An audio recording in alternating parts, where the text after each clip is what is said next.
Dr. Eric Kelly III and a host of phenomenal speakers from all around the globe for this 7-day virtual event that you don't want to miss.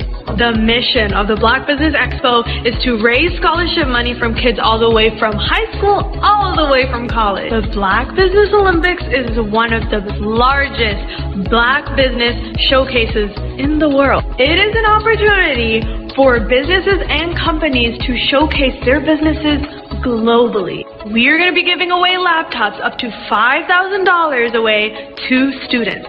Again, I'm Olivia Appleberry, the founder of 2 Cents Finance and one of the speakers for the expo. I am so excited to see you there. For more info, go to www.blackbusinessexpousa.com or call 919-308-9090 and hope to see you there.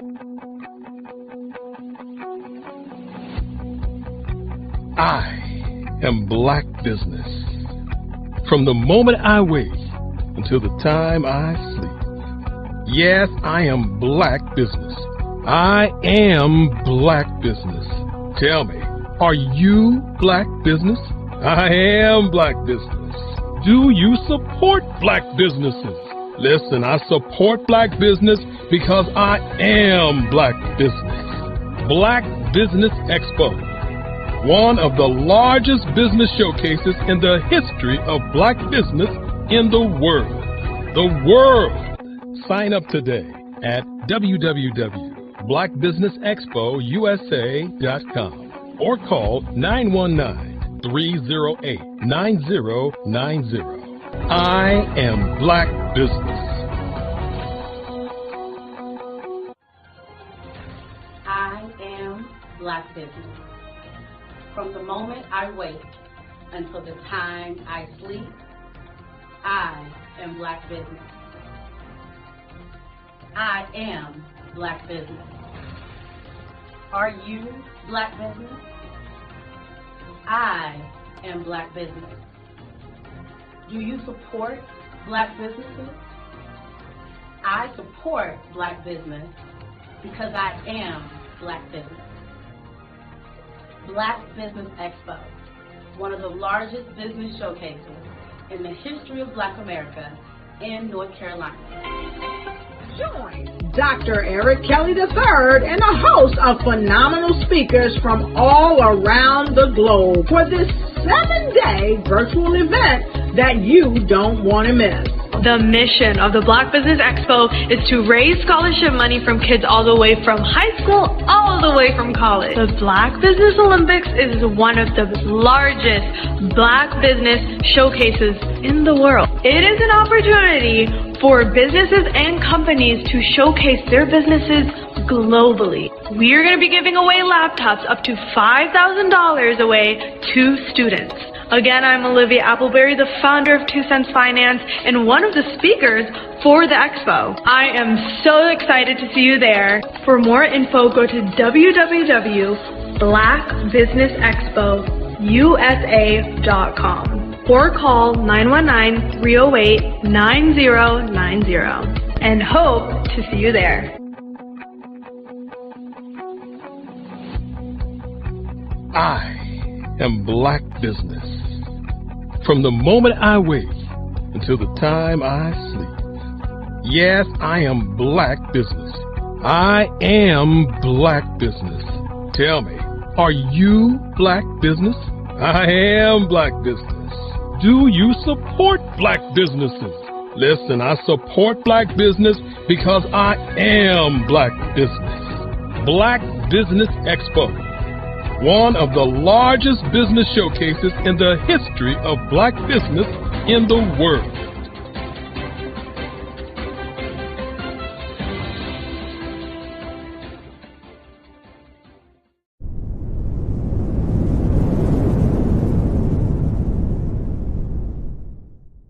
Over the past few years, we've seen the growth of existing and new initiatives focused on financial inclusion, building global networks, and reducing the wealth gap in response to the idea there's not enough seats at the table. Whether their outcomes are to increase the representation of Black executives on corporate boards, ensure an inclusive global economy, or to create new U.S. African commercial pathways. The strategies are often carried out by separate programs. The question is, should they be? With the continent of Africa being home to more than half of the world's fastest growing economies, the youngest workforce, over 400 companies generating more than $1 billion annually, 700 generating more than $500 million annually that are poised for growth, and being the destination of nearly $5 billion in venture capital in 2021. Diversifying U.S. and Africa commercial engagement by building bridges between African businesses and their U.S. diaspora should begin being seen as mutually beneficial. From helping to reduce Africa's enormous capital gap to catalyzing two-way trade opportunities, the COVID-19 global pandemic hopefully has taught us that global challenges and opportunities are more interconnected than we thought. During the pandemic, African companies like Unicorn Flutterwave, insurance provider Reliance Health, ride-hailing app Yasir, and 54Gene, the continent's first bank of DNA on people of African descent, proved that when African companies have access to networks, capital, and information, they grow big, grow fast, and create solutions that are valuable to the world. This is why Be Direct was created. We are the first U.S.-based but African-centric board preparedness and board search company designed to connect U.S. Black talent and corporations to African businesses. Unique and fundamental to Be Direct's success is our process of helping board candidates adapt their experience and networks to an African context before they're connected to high-growth companies that are looking to locally and globally scale. From our focus groups with African business execs and government leaders, we don't ignore the sentiment that business is easy, but people are hard. Having a pool of board candidates with hard-to-access networks and extensive experience across the business life cycle, including successfully raising capital, is table stakes for an initiative like this. So yes, we have that. But corporate or entrepreneurial success in the U.S. does not guarantee success in Africa. Developed alongside industry partners on the continent, our training program, Be Direct Prep, is designed to transpose their experience to create cultural comfort, understanding, and a commitment to helping businesses in Africa scale. Our board governance sessions are African, continental, and country-specific, integrated with cultural awareness and dexterity training, masterclasses led by African industry execs, and mentoring and coaching from African continental-based facilitators. But even more unique to Be Direct Prep, we cap off our training program with an immersion trip to help candidates that have not been to Africa before see and feel Africa's complexity and opportunity from African soil. We all know traditional network-based board placement has historically left a lot of us out of ever really being in the paid board pipeline. Our strategy supports the work of many great organizations that are successfully filling seats at U.S. board tables by creating more tables for those that are still left on the sideline. It's time to start seeing the role and value of U.S. Black talent and businesses on the continent of Africa differently. Old perceptions and habits limit economic inclusion. Let's transition Black talent and the African businesses they will support from the periphery of the global economy to its core.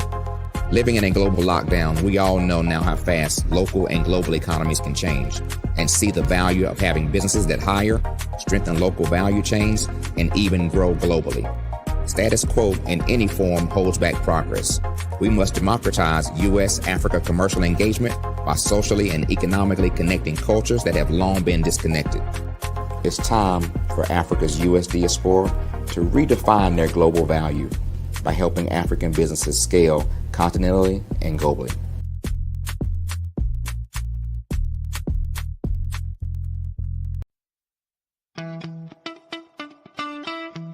How many times have you been asked to help someone you didn't even know, a student, a business entrepreneur, or did you ever even ask, where did they end up? That business, that friend, that entrepreneur. Well, just maybe they ended up in a gang, bankrupt, homeless, or worse, dead. Maybe they turned to crime, drugs, and alcohol. Did you ever wonder? Did you destroy their dream, or was your life always so easy? At the Black Business Olympics, we started a movement to help students complete. Give them hope and foster success. Help them to leave their dreams of providing laptops, computers, and up to $5,000 in scholarship funds. Today, we ask you to help a student, a business owner, or an entrepreneur to realize their dream by sponsoring them, supporting them, and buying from them. Consider this.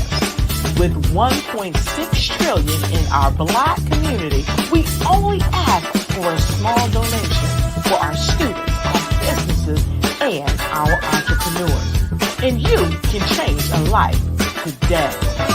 So I ask you, what are you going to do? Sit on the sideline and watch our students in high school be leaders, miss out on their dreams from lack of resources? Or are you going to donate to the movement and change their future and yours as well? Give us a call today at 919-308-9090. Change their life by investing with action to the Black Business Olympic Fund. The Black Business Olympics, one of the largest business showcases of Black business in the history of the world.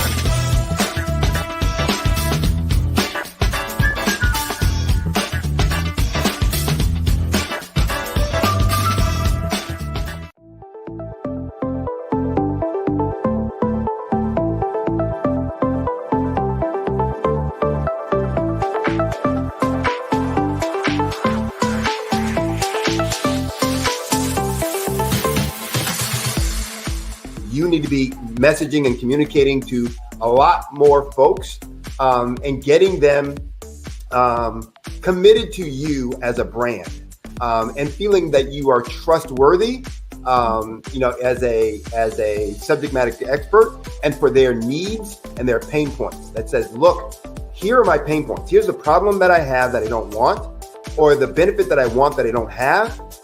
And Grant and Sydney understand that and are giving me information to be able to assist, in my eliminating those pain points.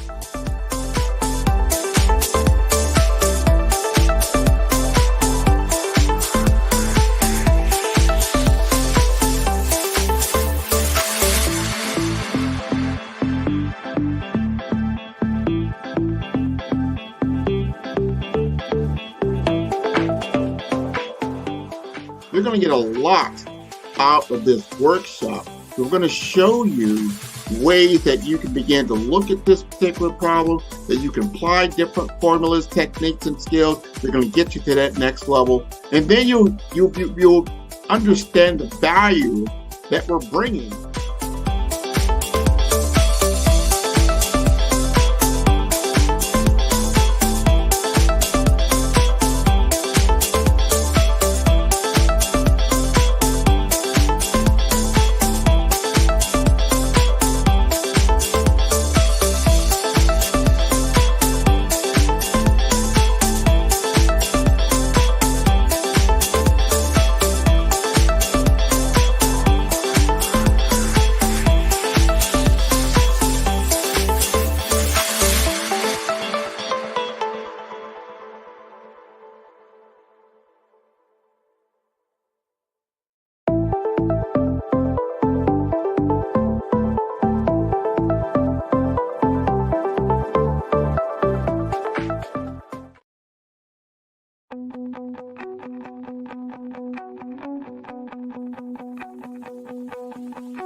I am Black Business.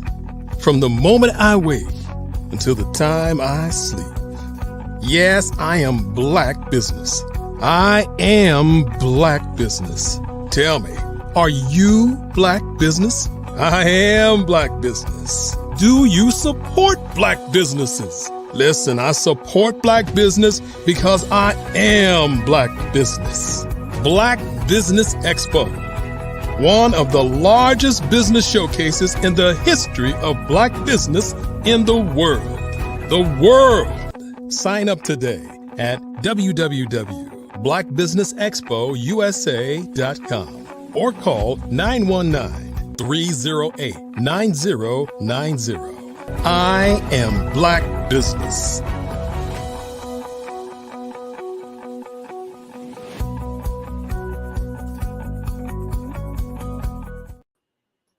Good evening, good evening, good evening. Happy holidays, business owners, entrepreneurs, thought leaders, and corporations. Welcome to the Black Business Network. My name is Grant McGaw, CEO of 5-Star BDM and host of the award-winning Follow the Brand podcast and TV series. I am your business moderator for this evening on the Black Business Network. The Black Business Network is a 24-hour business network showcasing Black businesses, business owners, entrepreneurs, and thought leaders worldwide. We have speakers from North Carolina, London, Singapore, Africa, Japan, and cities all over the United States. The Black Business Network is a global community sharing its business knowledge to empower, inspire, and educate businesses about business. I am honored to introduce Mr. Sidney Wormsby, a distinguished business executive renowned for his strategic prowess and leadership in transforming complex business challenges into success stories. With a career spanning top Fortune 100 companies, including JP Morgan Chase, PepsiCo, Citigroup, and Eastman Kodak, Mr. Wormsby has excelled in roles from global product management to leading his own organization. His experience in new product development, Six Sigma, and total quality management has set industry benchmarks. Known for his visionary approach, Mr. Wormsby inspires teams to exceed expectations, combining compelling visions with clear objectives. Join me in welcoming a true luminary whose journey is a testament to innovation, excellence, and commitment in the world of business. I give you Sidney Wormsby. You know, I want to hear that Sidney Wormsby talk. He sounds like a pretty good guy. That's all you. That's all you. Okay, all right. Well, I hope I don't disappoint. Oh, you never disappoint. We have known each other now for another couple of years now, going maybe 2 or 3, and this has been wonderful. I'm always impressed with what your knowledge is, how you express that information, and get people motivated and understanding that they can truly change their business. Now, let's jump right in, right? Let's talk about a couple of things about business growth and improvement guidance. You're saying you're a business guy. Give us some definitions around that. Well, I am a business growth and improvement guide, which means I am much more hands-on than the typical coach would be. So I really want to be involved with the business owner on transitioning their business, not just giving them the strategies and the solutions, et cetera, and then walking away and then leaving them feeling a little vulnerable about what do I do now and how do I do it. So my focus is to, make sure that they have a partner, someone who's hip to hip, shoulder to shoulder, elbow to elbow with them in that growth journey. So I will help them identify the strategies and then help them implement those strategies as well so that their business can grow. And again, it's one of those things that from a partnership perspective, they will have the confidence to feel that, they're not doing it alone. Well, you've been very successful in drilling in on the basics, your capabilities, deliverables, results. I think your business is called Solutions with Results. You really hone in on that. Tell us a little bit more around your philosophies in those areas and how it's been successful for you. One of the things, Grant, that helped me in my career was the concept of being indispensable. And I just said, I always wanted to make a difference, to have an impact and make a difference. But in terms of, what was my career path strategy, it was to be indispensable. Wherever I was, I wanted to be the guy that, they had to come to because he could get it done. He would, make it happen, that you couldn't do it without him, kind of deal. And so that helped me in terms of taking action and all those other kinds of things. But what it also reinforced for me is people love, want, desire outcomes and results, especially within the business format. But even when we're talking about in our personal relationships, we like to be around those folks that help us move forward, that help us be a better person. And so for me with business, it's the same thing that just says, I want to deliver the results and the outcomes that someone is looking for and needs. And I believe that is why we're being chosen, as a business, support resource. And I want to provide that, for my clients, et cetera. So results are a big piece of who I am, what I believe in, what I deliver. what I want to be counted on, and how I make myself indispensable. This is important. Real world application and experience in working with you is what you pride yourself on, the process and the approach, and you have guarantees around doubling profits in less than in a year. I mean, that's a big, bold statement. I've worked with you on your big, you say, Grant, you got to have a big, bold statement, but you got to be able to back it up. How can you make a guarantee like that? There was an old, this will tell you how old I am. There was an old TV program. Oh gosh, I forgot what it was, but it was about forgot the name of it, but it was about this grandfather who was taking his son in the Old West, taking his son around, trying to find the grandson's father, who had been a gunslinger or whatever. And it was all about all their travels and what they ran into. But the grandfather would always say something, that was outrageous, bold, whatever. And he would always then look in the camera and say, no brag, just fact.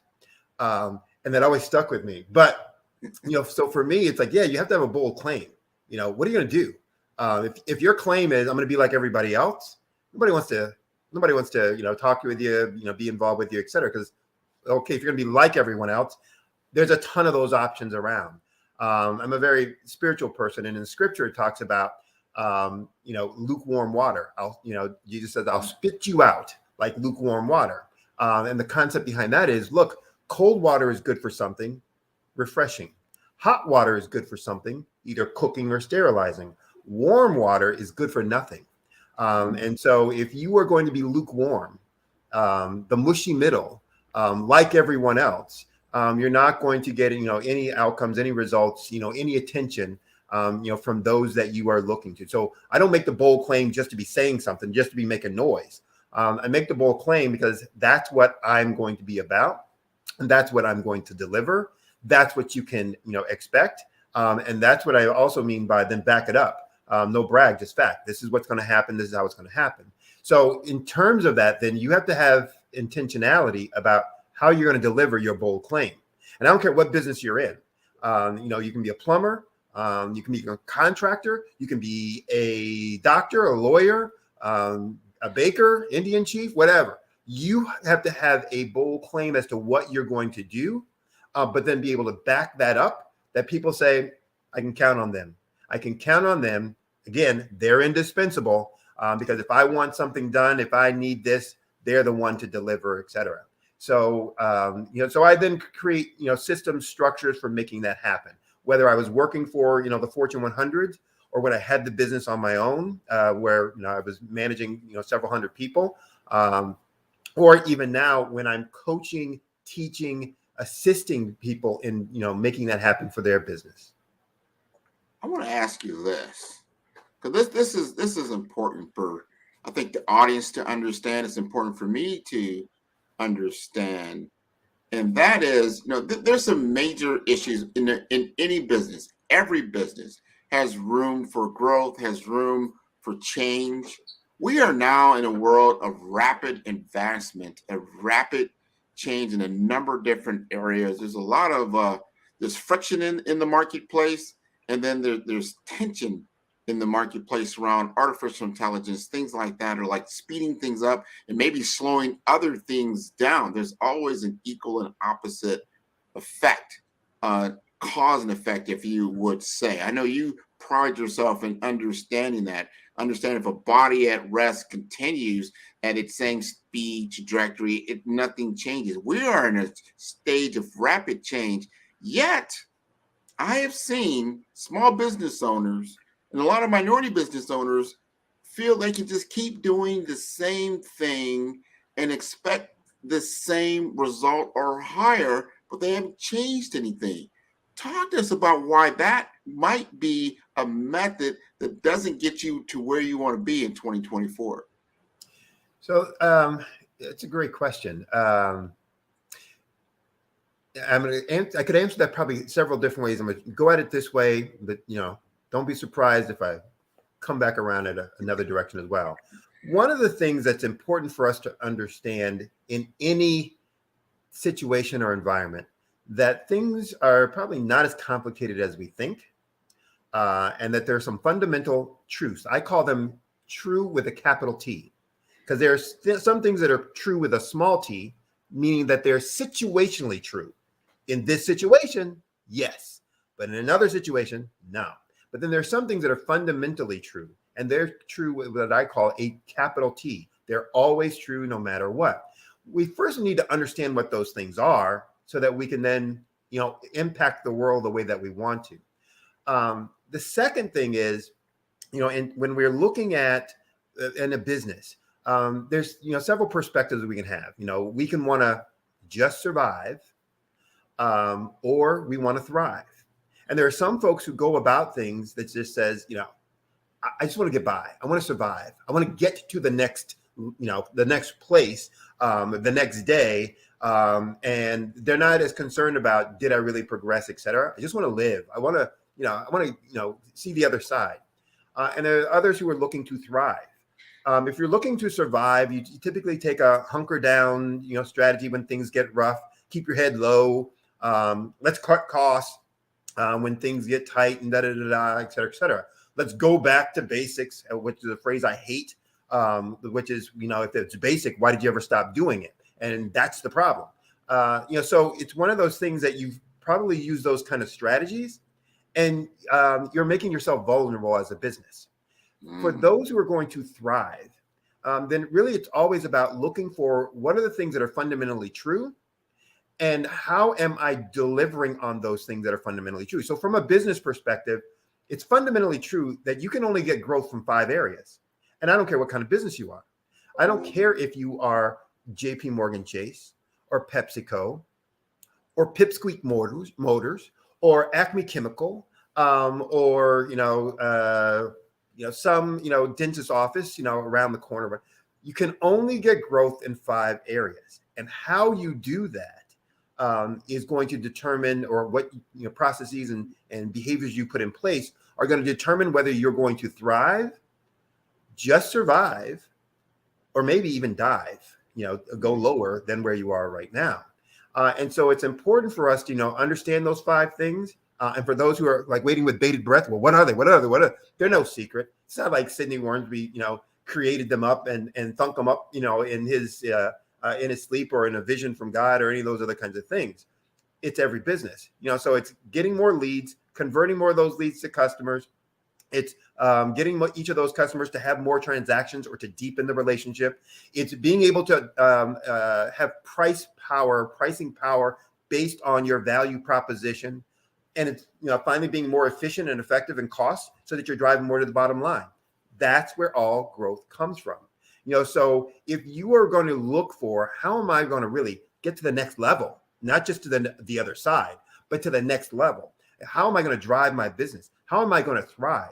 I'm going to look at what are the processes, what are the procedures, what are the behaviors that I'm doing in each one of those areas.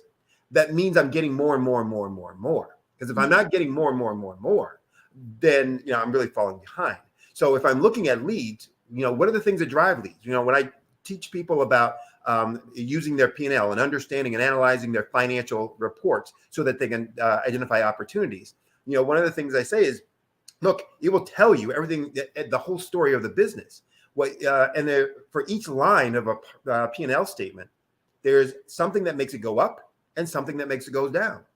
And when you understand what makes it go up and what makes it go down, then you can tussle on those levers to go in whichever direction you want it to go. If you want it to go up, whoop, turn it to the right. If you want it to go down, whoop, turn it to the left. So you can do those kinds of things. And so it's one of the things that I focus on with my clients is understanding each of those levers.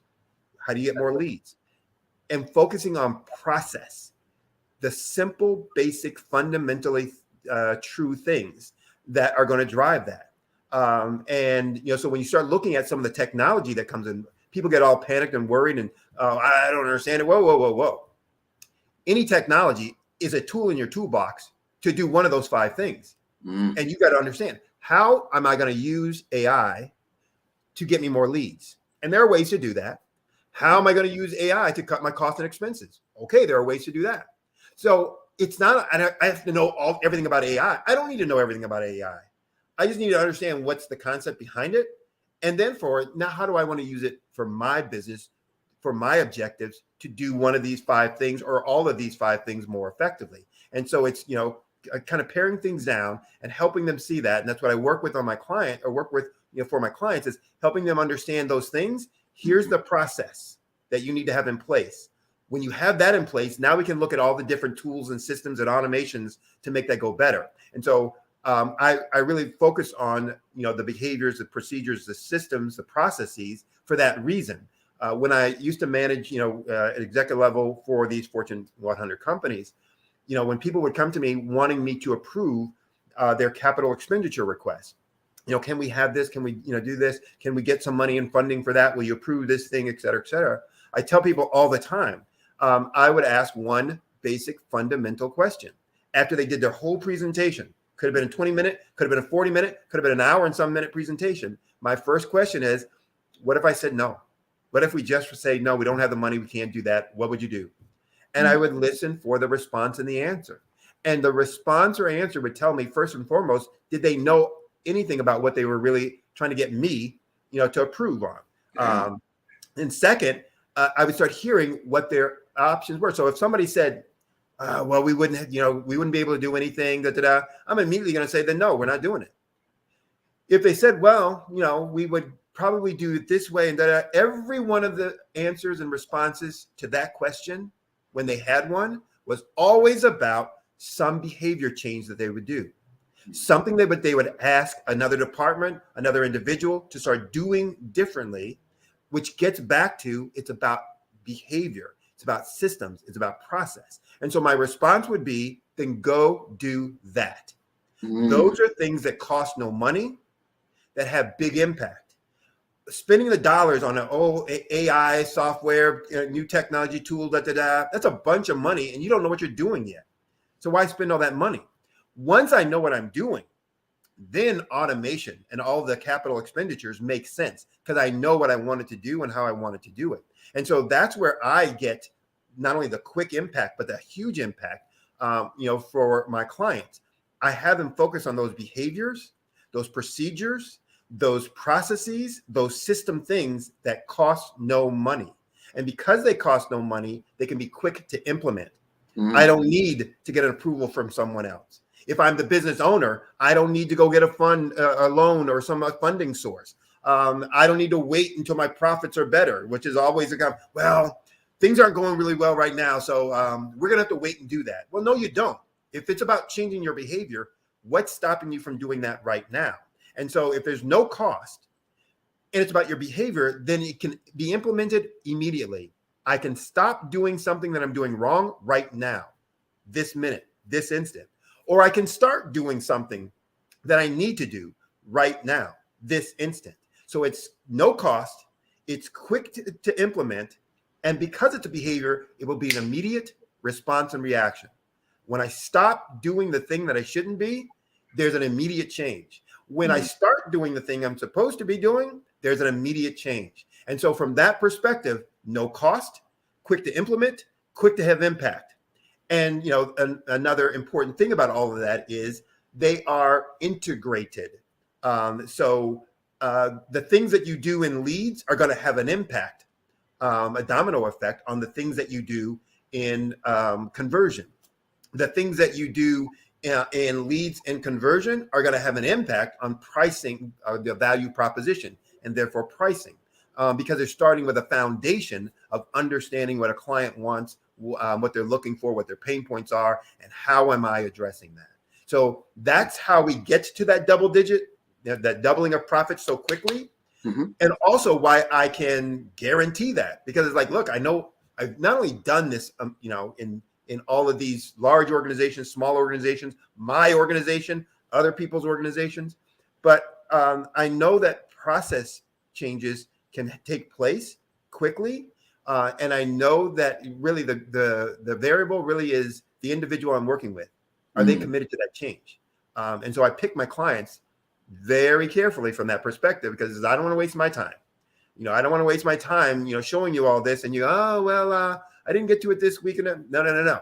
I only have limited time that I can work with folks, and I want to make sure I'm sharing that with people who are committed to driving their business forward. So I can make that guarantee. The guarantee is you're going to get 100% ROI, double of what you're paying me in benefit to your company.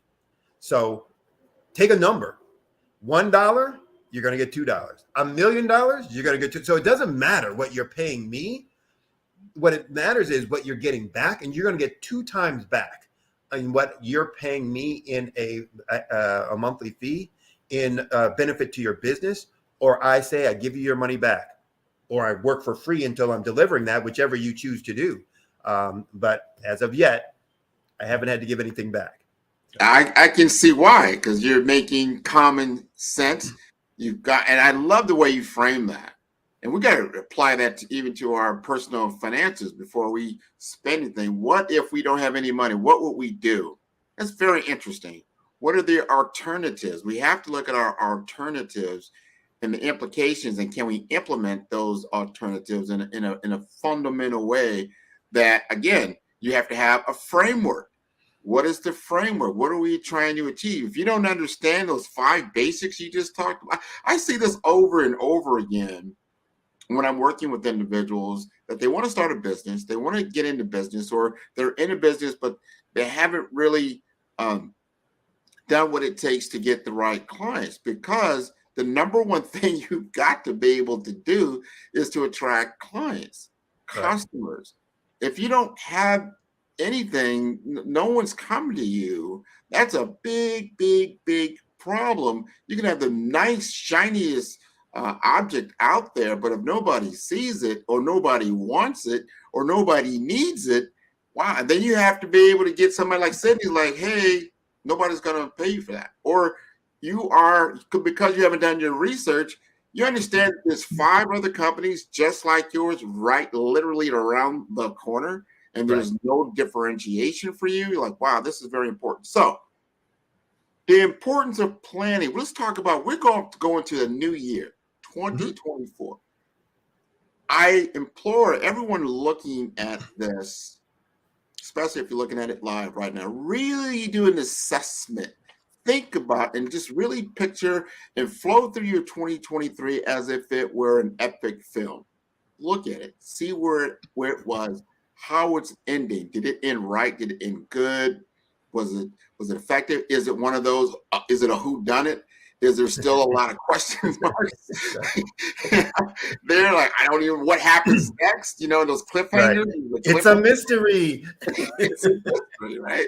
And as you go into 2024, and here's my question to you: why is it so important? Especially now, you've been in big business for a long time. You understand this. Why do you have to get off to such a great start in Q1 of a new year? You know, there are all kinds of sayings, truisms that we will use that become trite, but they're true. So there's the old saying, you know, if you don't know where you're going, any road gets you there, kind of deal. Planning is a part of that. You know, that just says, look, planning is saying, where do I intend to end up? And once I know where I intend to end up, then I can start crafting a roadmap from where I am right now to where I want to end up. That will then give me the steps. You know, so, you know, one of the things that I used to do when I worked for, corporations, I still do it even when I'm working for myself, is I just did it for my own business, you know, this consulting practice a few weeks ago. I said, you know, here's where I want to be next year. Here's how much I want to do in each one of these business coaching categories. Boom, boom, boom, boom. Here's why. Here's what's different from it. Here's what I'm going to shift to, and, you know, when I want to shift to it by the month, da, da, da, da, da, da, da. But at that point, you can start saying, ooh, well, then I need to start advertising that here. If I'm going to get that kind of business at that point. I need to do this about this time frame if I'm going to shift from there. Oh my gosh, I just said I'm going to do this in that month. When am I going to have the time to do these other things? Oh, I need to start, you know, making sure that they're at this point of the process at that boom, boom. So it allows you to start really working through, you know, those scenarios that just says, if that's where I intend then these are the actions I need to do. And now I can make a 1, 2, 3 ABC action plan. Step 1, by this date on this time. Step 2, boom, boom, boom, boom. And then I just go work my plan. And so the same thing is for any business owner. It's the same thing that you create those, you then create the steps to get there, and then just go work your plan.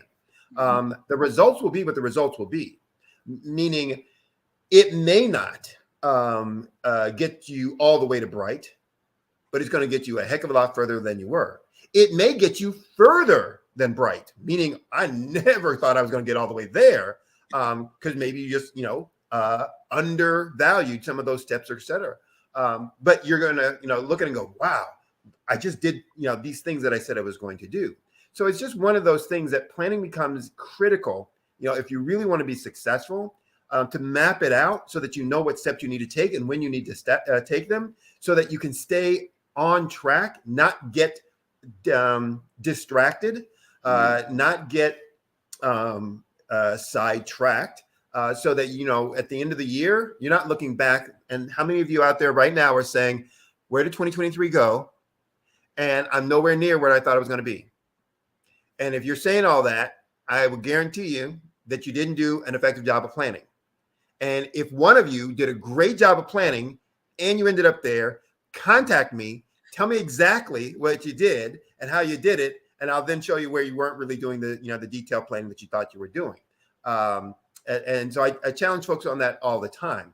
And again, when I'm working with folks, one of the things that I do is this complete assessment. So there's a concept called continuous improvement, for those who are in manufacturing, or, other kinds of systems and processes, operational processes, they'll know that. But it talks about, if I'm going to continually improve, I have 4 steps and stages. First is an assess phase. I'm going to assess the situation, which goes into where am I trying to get to? Where am I at right now? What are my problems, obstacles, issues that I assess? Here's where I am. But then I create a plan. I assess, then I plan. I plan how I'm going to get to where it is that I say I wanted to be versus where I am right now. And then what do? Implement. I simply implement the plan that I created. And that last step then is verify.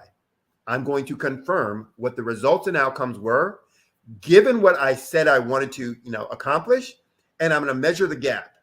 And that gap starts me in another cycle of assessment that says, okay, here's the gap now. Let me do this all over again. And I keep doing that iterative process. If I'm doing that, I just simply let the process do what it's supposed to do. And I'm going to keep making the improvements that I need to make, because I'm always in a continuous cycle of assess, plan, do, verify. Assess, plan, do, verify. It will never serve you wrong. Now, you can shortcut that process and that will do you wrong. But if you're following the process properly, you'll always ask the right questions. And when you ask the right questions, then you'll always get the right answers. Very well stated. I love the framework. I always love, I'm into sports, right? The sporting analogy, right? So when you're playing sports, especially a team sport, it depends if you're part of a business, you've got a team of individuals, or you're a solopreneur, you're still a team of one. You're still working with your client. You're a team. So everyone really has a team concept that they're dealing with and I call it a sporting type thing. Like you've got to be able to do something. You've got to put forth some effort and some action to achieve the goal. Right? No matter what, you've got to. And here's the deal: a lot of people when they're setting up their plan, I got a plan. I'm going to get their plan. The other team on the other side of that ball has a plan also. You're right. What did Mike Tyson say? Mike Tyson said everybody's got a plan until they get hit in the mouth, right? Wow. And that's what happens. Here you are in December, you're going into January. I got my business plan. Let me tell you something. How many plans got thrown out of the window, got smacked, just like Mike Tyson did when AI hit the scene with generational chatbots, and it just changed the scope. New competitors came out of the woodwork. All of a sudden, you're looking at your methodology without AI. let's just say, or any other technology, or any other advantage, and you're like, whoa, it's like the other team, you came out there with your A+ plan, and all of a sudden you look at the other side of the team, they've got a 20-year veteran that's won 6 Super Bowls who's about to take the field. You're like, oh, you start to realize, like, wow, am I ready to take on this type of competitive nature? Did you really do your market research to a point where you had what you just called contingencies? Right. What happens when something out of scope takes the field? This happens in business all the time right now. It's the disruptive nature. It's the reimagining of the whole marketplace that you've got to take into consideration. But I will go back to what you just said. That's so important. The basics. A lot of times when you talk to winning teams or winning individuals and you ask them, how are you able year over year, month over month, week over to be successful? They practice the basics. They practice the basics. They have the philosophy of the basics. They say, you know what? If I can block and I can tackle and I can pass and I can run, I will be successful. If you have those tenets down to where you believe in them so hard, no matter what disruptive force, no one can predict a hurricane. Most see, they can say, hey, we're going to have 20 hurricanes, but you don't know if it's going to hit you. What are you going to do? That kind of thing. But you still have to have that built-in resiliency. And then what you just said with that whole last step, that verify and come back to assess, how do we pivot? How do we now, like, hey, I see they just tried it out, this world-class quarterback on the other side. What are we going to do? Well, maybe we can't do something immediately, but guess what? When I go back to my GM, and I go back to my coach, and I go back to my owner and say, look, we got to draft an A+ player, or we're going to get a run out of this conference. Those are the kinds of things that happen. You're going to be thinking ahead of the game. So that it's a great analogy because one, in sports, and I'm going to have a U.S.-centric answer or response to this because, I'm going to talk football, baseball, I can't talk hockey as well, but the fundamentals are there. In football, what do they talk about? Block and tackle, block and tackle, block and tackle. Those are the fundamentals and basics. In baseball, they talk field, throw, catch. Basic. If I can't do that, then I'm going to be, in trouble. In basketball, what do you talk about? Defend and rebound, defend and rebound, defend and rebound. All of those are more defensive kinds of things. It says, if I can stop you from scoring, boom, I can figure a way to win. I can make that happen. I can, lie, cheat, and steal my way to a run or a point, et cetera, and win the game. Hockey is the same thing. It's playing defense. Soccer, it's the same thing. It's defend my goal. I'm going to figure out how to stop that, interrupt the pass, et cetera, et cetera. But when you look at coaches in any sport, there are coaches who are great for training, and then there are strategic coaches that are great in-game coaches. The teams that after halftime come out and dominate, those are coaches that do that assess, plan, do verify.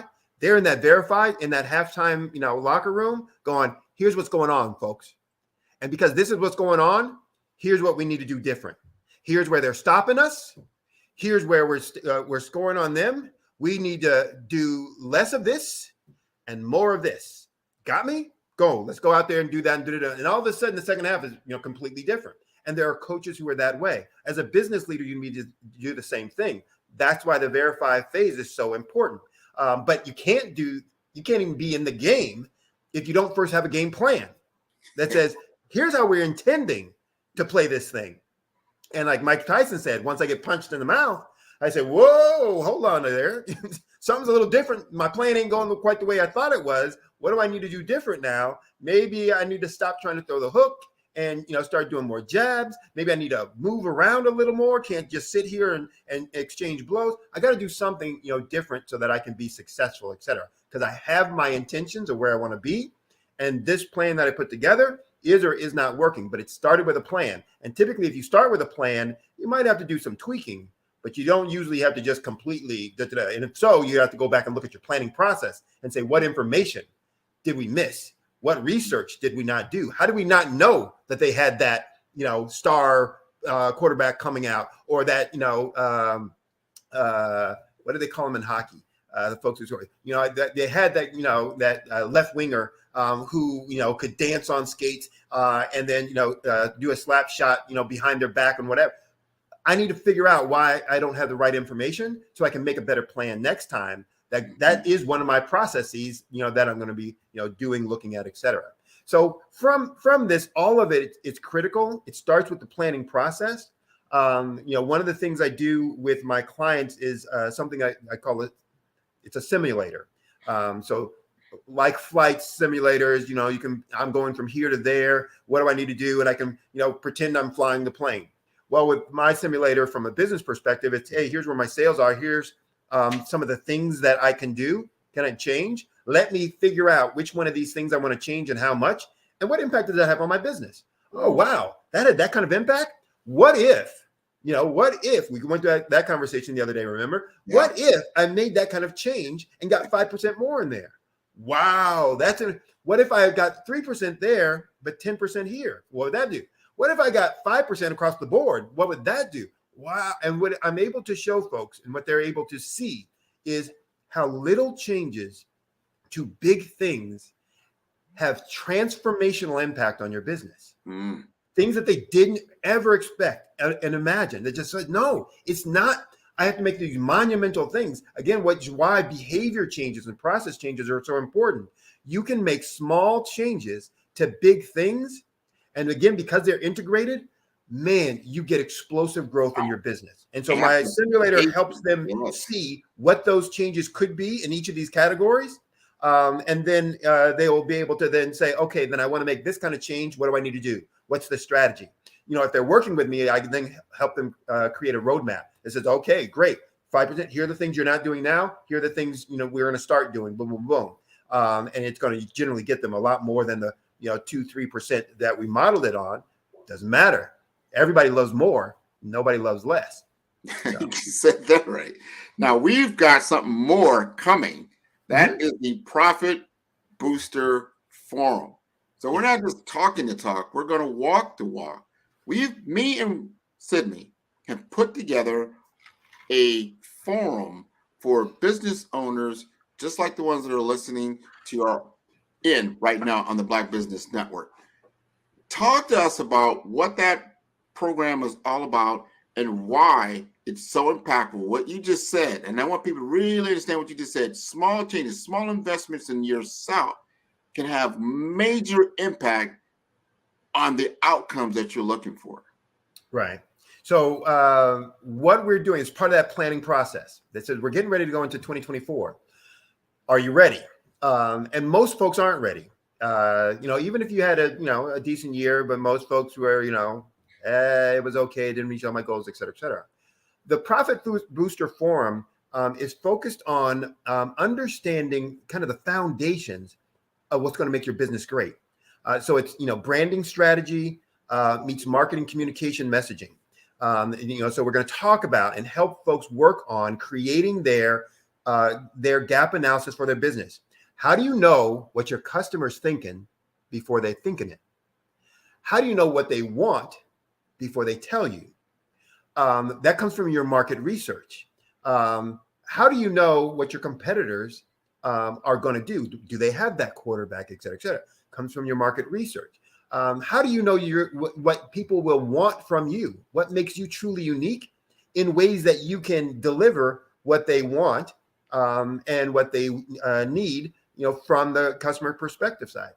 We're going to help hands-on you complete that gap analysis for your business, not just a generic, this is the kinds of things that you do.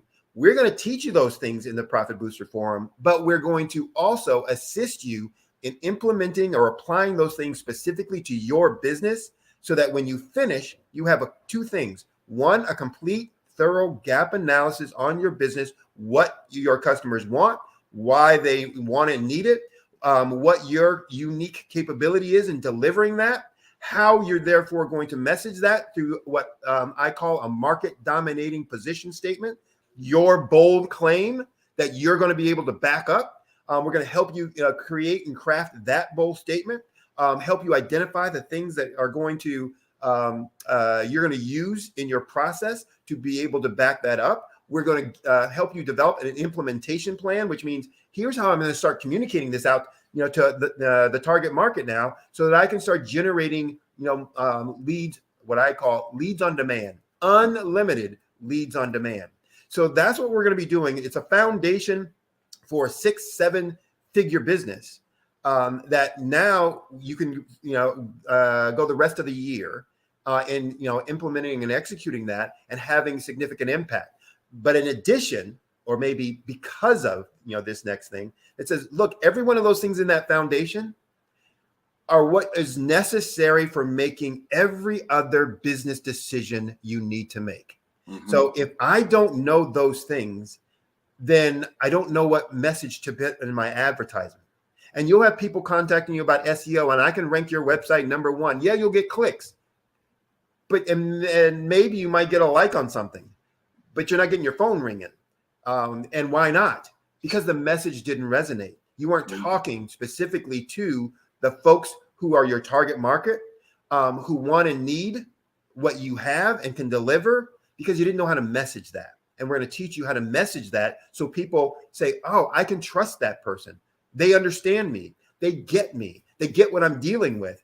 And what they're offering fits the bill for me on that. If you're talking about pricing, got another minute left. Okay. We're getting low on time. So the idea is come to the Profit Booster Forum. You're going to get so much out of that. And for a fraction of the cost. So the things that Grant and I will be doing with you, typically if you did that individually and we're working one-on-one, it could cost anywhere from $4,000 to $5,000, maybe even $6,000. We're going to be doing this over 8 weeks, 4 2-hour sessions, Saturday mornings, and we're only charging $497.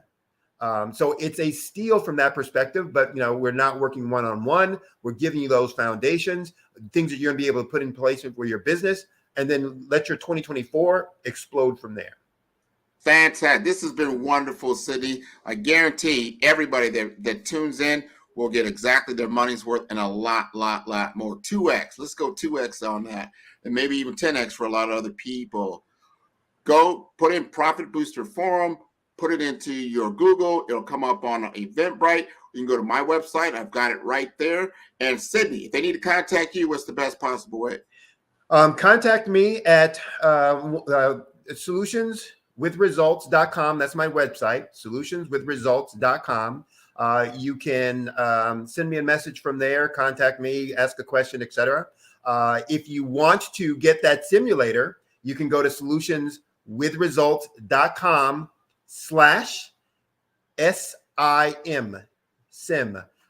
You can do that simulation on your own, see what that's going to mean for your business, and where you could go from there. And then you can always follow up with me later to say, oh my gosh, help me get that.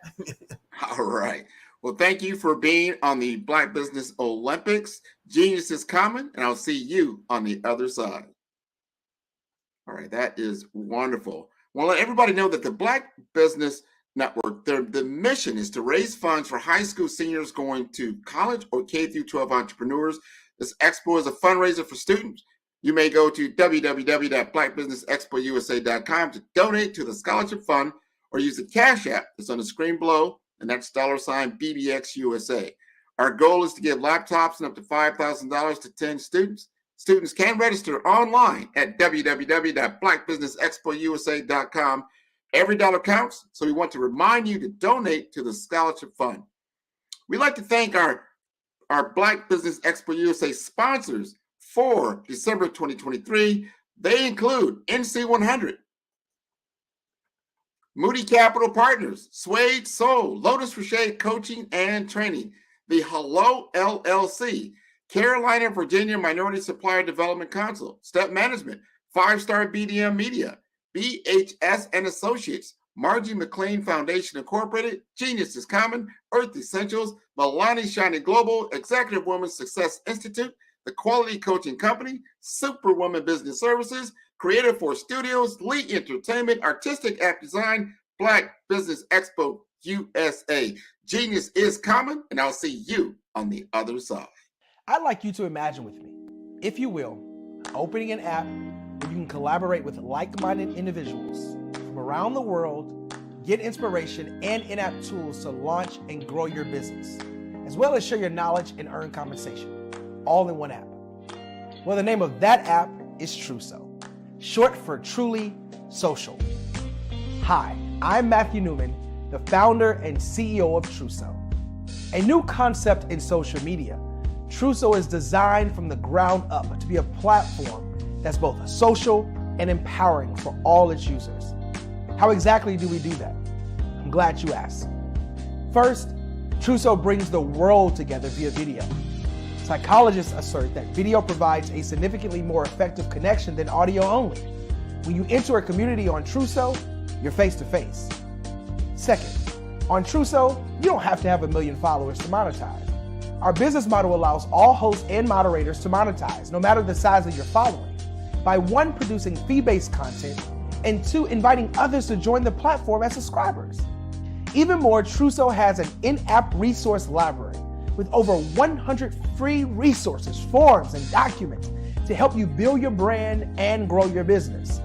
Third, Truso is inclusive. The deaf and hard of hearing communities make up 360 million people worldwide. Unlike audio-only apps, Truso embraces this community, providing a networking platform that allows them to participate via video and closed captioning. We even have a deaf and hard of hearing foundation in the works as well. Fourth, Truso is both social and safe. We refer to Truso as a virtual extension of the beauty shop, barbershop, and brainchild of the community. A place where there's laughter, along with wisdom, growth-oriented conversation, and genuine connections in a safe space. Truso even has proprietary security to ensure we maintain a safe environment for everyone. Where are we at now? Truso is live, y'all. We've launched in beta and we're acquiring users daily. We have an incredible development and marketing team, plus amazing celebrity influencers at the table, helping us spread the word around the globe, beginning within the African diaspora and beyond by creating a safe space for growth, connection, and collaboration. We're truly excited about Truso. We've created something special for which there is a global market. And we invite you to embark on this journey with us as a shareholder. The future for Truso is truly bright. Join us and let's go there together.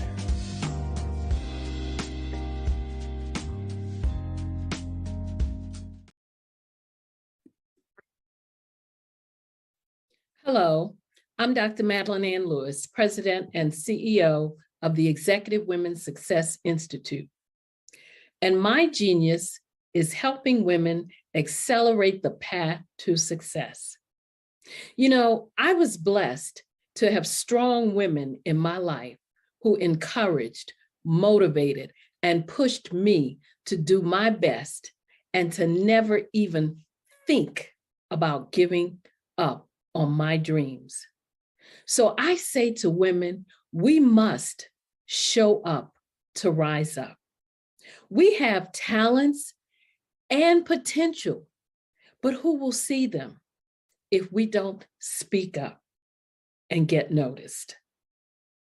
I know that women are a tremendous resource on this planet, and there is nothing more fulfilling than helping a woman tap into her full potential.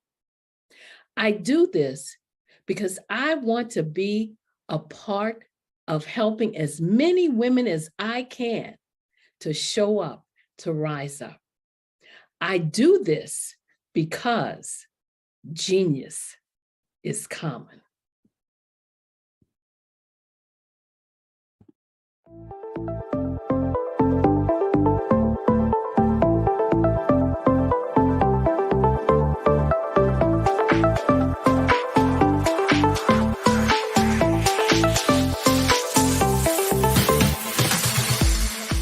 You need to be messaging and communicating to a lot more folks and getting them committed to you as a brand and feeling that you are trustworthy as a subject matter expert, and for their needs and their pain points. That says, look, here are my pain points. Here's the problem that I have that I don't want, or the benefit that I want that I don't have.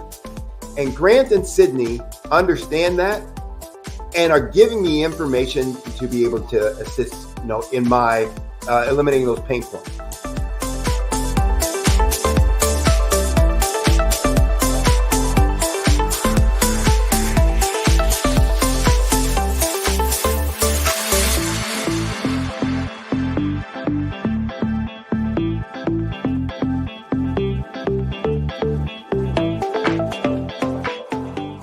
You're going to get a lot out of this workshop. We're going to show you ways that you can begin to look at this particular problem, that you can apply different formulas, techniques, and skills. They're going to get you to that next level. And then you'll understand the value that we're bringing.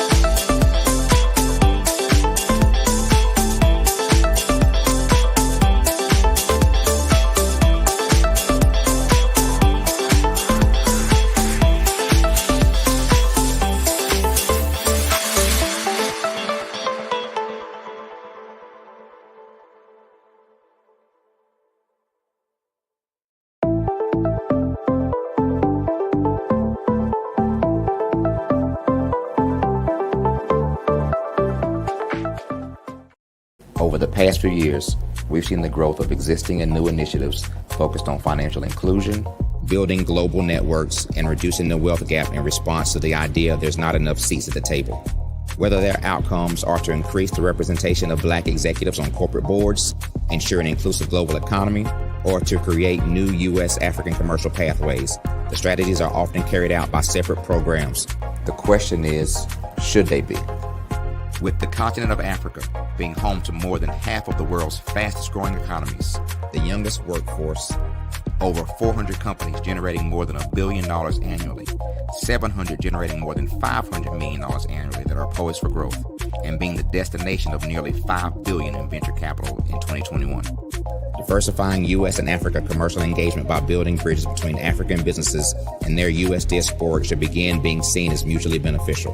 From helping to reduce Africa's enormous capital gap to catalyzing two-way trade opportunities, the COVID-19 global pandemic hopefully has taught us that global challenges and opportunities are more interconnected than we thought.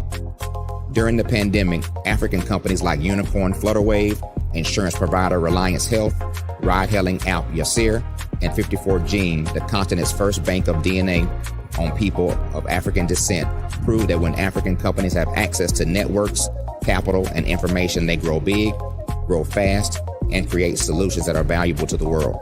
This is why Be Direct was created. We are the first U.S.-based but African-centric board preparedness and board search company designed to connect U.S. Black talent and corporations to African businesses. Unique and fundamental to Be Direct's success is our process of helping board candidates adapt their experience and networks to an African context before they're connected to high-growth companies that are looking to locally and globally scale. From our focus groups with African business execs and government leaders, we don't ignore the sentiment that business is easy, but people are hard. Having a pool of board candidates with hard-to-access networks and extensive experience across the business life cycle, including successfully raising capital, is table stakes for an initiative like this. So yes, we have that. But corporate or entrepreneurial success in the U.S. does not guarantee success in Africa. Developed alongside industry partners on the continent, our training program, Be Direct Prep, is designed to transpose their experience to create cultural comfort, understanding, and a commitment to helping businesses in Africa scale. Our board governance sessions are African continental and country specific, integrated with cultural awareness and dexterity training, masterclasses led by African industry execs, and mentoring and coaching from African continental-based facilitators. But even more unique to Be Direct Prep, we cap off our training program with an immersion trip to help candidates that have not been to Africa before see and feel Africa's complexity and opportunity from African soil. We all know traditional network-based board placement has historically left a lot of us out of ever really being in the paid board pipeline. Our strategy supports the work of many great organizations that are successfully filling seats at U.S. board tables by creating more tables for those that are still left on the sideline. It's time to start seeing the role and value of U.S. Black talent and businesses on the continent of Africa differently. Old perceptions and habits limit economic inclusion. Let's transition Black talent and the African businesses they will support from the periphery of the global economy to its core. Living in a global lockdown, we all know now how fast local and global economies can change and see the value of having businesses that hire, strengthen local value chains, and even grow globally. Status quo in any form holds back progress. We must democratize U.S.-Africa commercial engagement by socially and economically connecting cultures that have long been disconnected. It's time for Africa's U.S. diaspora to redefine their global value by helping African businesses scale continentally and globally.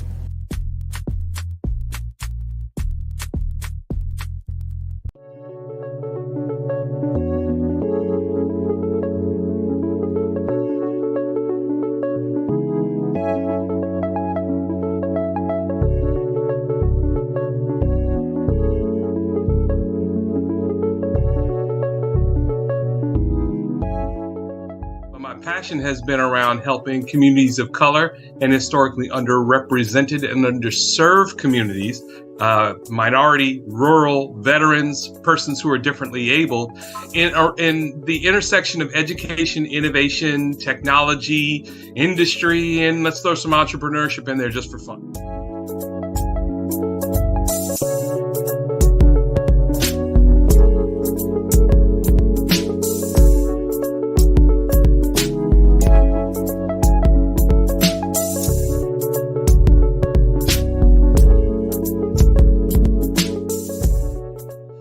See more around innovation, incubators, accelerators. I love the idea of going from innovation to commercialization.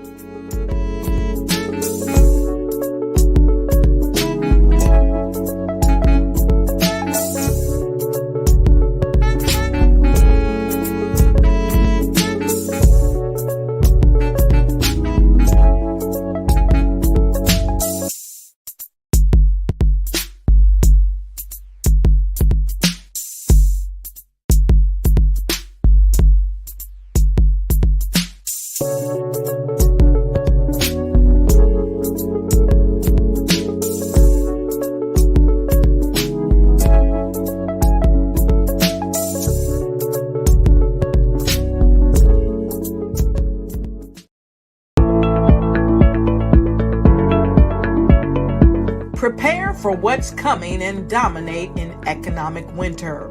Stand strong and thrive by showcasing your great products and services globally through the Black Business Network and Black Business Olympics. The Black Business Network has showcased over 2,000 companies with over $7 billion in sales each year. Over 10 million attendees have viewed the rebroadcast each month.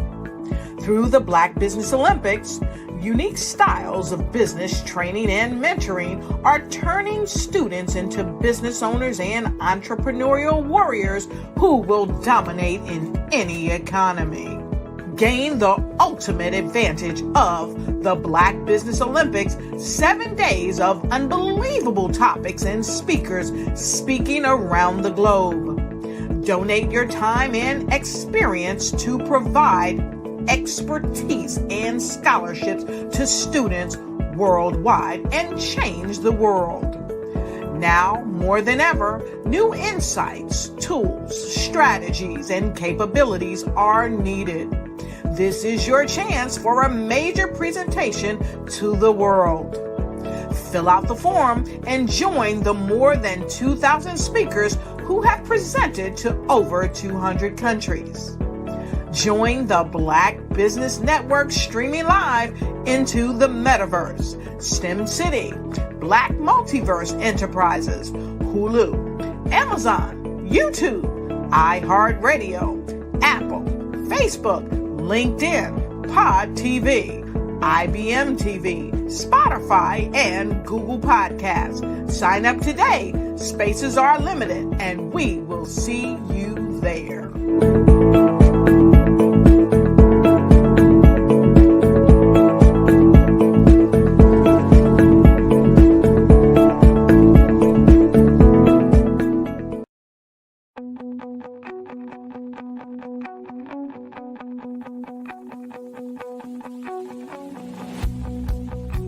I am Black Business.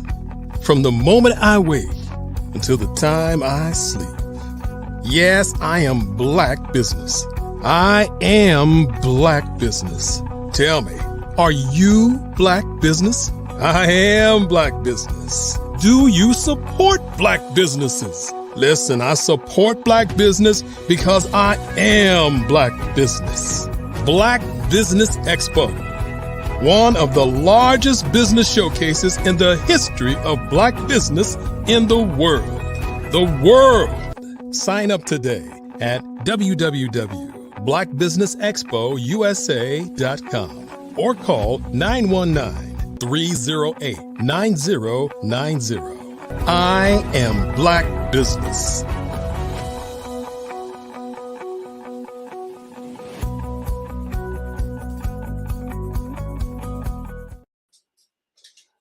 Hello, everyone. Good evening. Good evening. Happy holidays. Business owners, entrepreneurs, thought leaders of corporations. Welcome to the Black Business Network.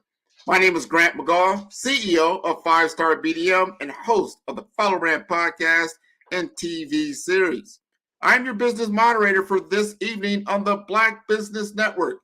The Black Business Network is a 24-hour business network showcasing Black businesses, business owners, entrepreneurs, and thought leaders worldwide. We have speakers from North Carolina, London, Singapore, Africa, Japan, and cities all over the United States. The Black Business Network is a global community sharing its business knowledge to empower, inspire, and educate businesses about business. And it's a privilege to introduce Dr. Frederick L. Hicks, a distinguished figure in the world of information security and data privacy. With 27 years of rich experience, Dr. Hicks stands as a beacon of expertise in the realm of cybersecurity. He is not only a certified information system vice president, but also a certified data privacy and security engineer, renowned for his skillful implementation and management of cutting-edge information security tools. His proficiency encompasses protective enterprise systems, NIST frameworks, and GDPR, showcasing a deep understanding of the complexities in the field. In addition to his professional accolades, Dr. Hicks is an esteemed adjunct professor at the University of Colorado in Colorado Springs. His commitment to education and mentorship is a testament to his dedication to the broader impact of his work.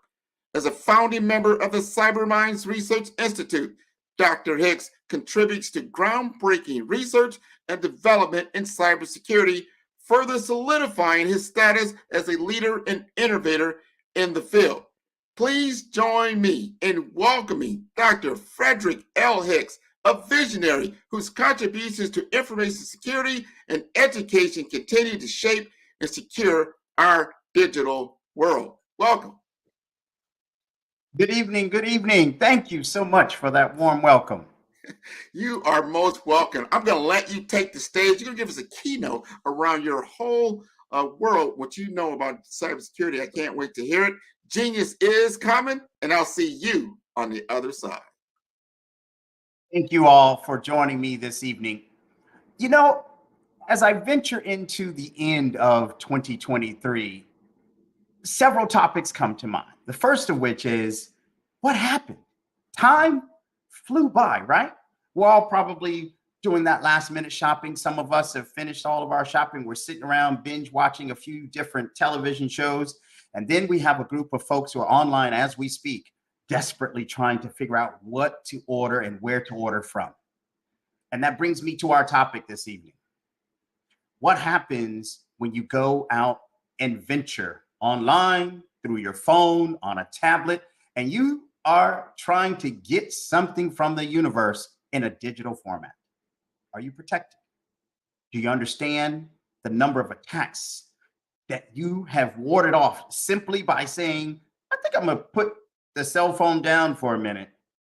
Are you aware that there are angry attackers waiting to get and steal your identity? If you're not aware, after this conversation, I want you to be more aware and outright afraid. If in your fear you can act responsibly, you will continue to maintain your identity. Tonight's conversation is about how not to get got. Okay, it's not proper English for some, but the minute you get got, you'll come back to this conversation. So let me walk you through a layman's definition of social engineering.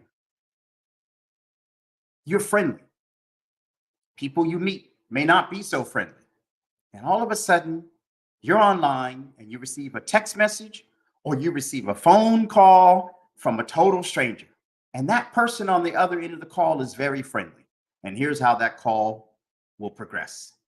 Hey, oh, how are you doing, Fred? Man, I missed you. Who is this? Oh, this is George. Everyone knows a George, right? Oh, George. Yeah, we worked together. Oh, yeah, that's right. We did. You know what, Fred? I was trying to catch up with your brother. Oh, you mean Manny? Already, mistake one. I've given the name of a brother. Yeah, him. Do you know if he's still working at that, what's that place that he was working at? Oh, yeah, he was down at the restaurant. Oh, yeah, which one? The McDonald's. Oh, yeah, which, the McDonald's there in Miami? That's the same one. He was still working at the Miami last time I spoke to him. Yeah, he's still there. Already, you can tell that I've shared way too much information. Wait, the conversation continues. That's your older brother, right? His birthday is down in what month? Oh, his birthday is in August. Oh, yeah, that's right, because your birthday is when? Oh, my birthday is in January. That's right, you right after me, that little Capricorn, right? Yep, that's true. We've shared birthday month. We've shared where we work. We're sharing information so readily, but the conversation continues. You know, last year I couldn't reach out to you for your birthday because you all got married, right? Didn't you marry that girl? Oh, yeah, that's right. And my brother married her, and we share that information. Now we're sharing marriage information. We know proximity of location. We know employment information. You get the picture? You starting to understand? Social engineering can happen within seconds. So now, if I'm vigilant, I know someone in the family might be working, may or may not be married, and I can begin to picture a profile of this individual, putting together that image of this individual. Sometimes we give away the information just based on a simple text.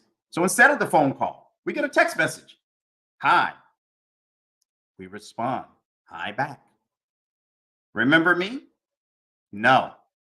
Oh, I'm your friend from high school. Guess. I don't know. Let me see. Are you? And you start guessing different names.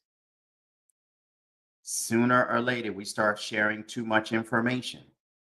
Or we're so brazen, we throw it out online.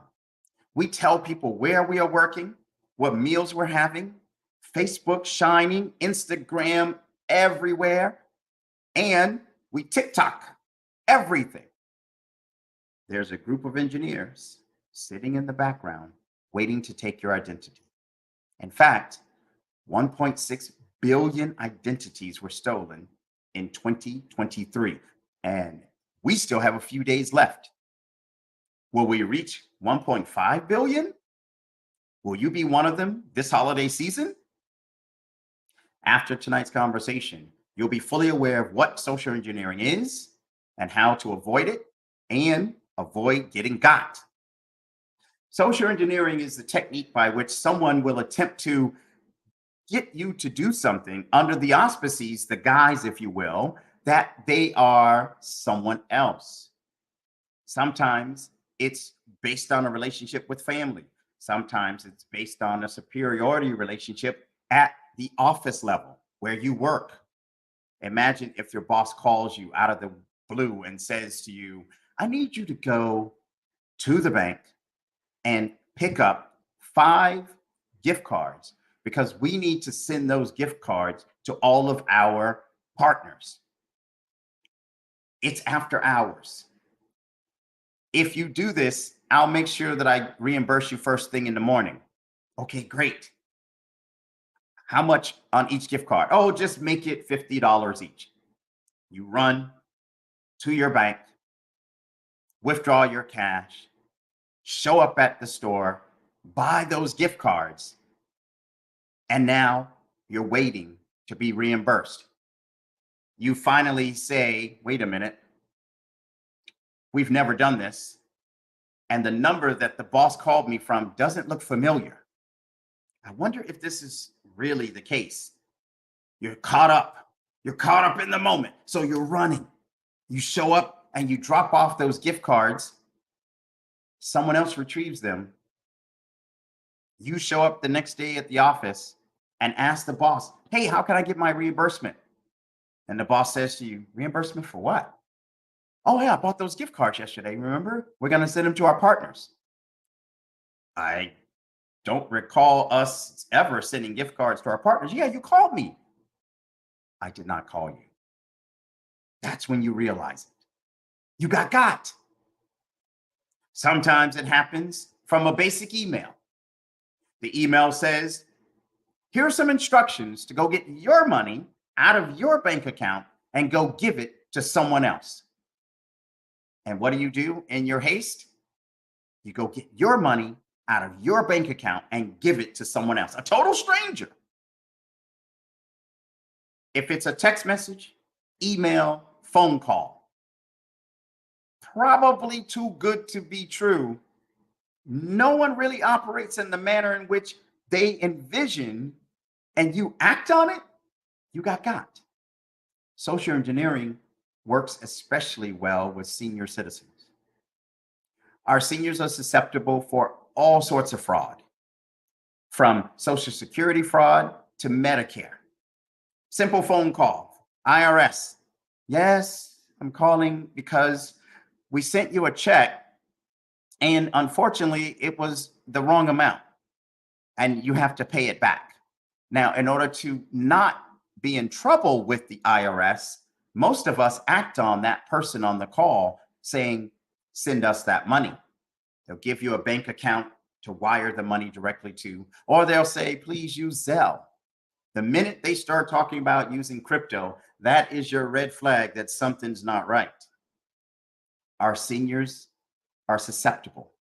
In fact, humans are so susceptible, 1.4 billion, let me look at the date,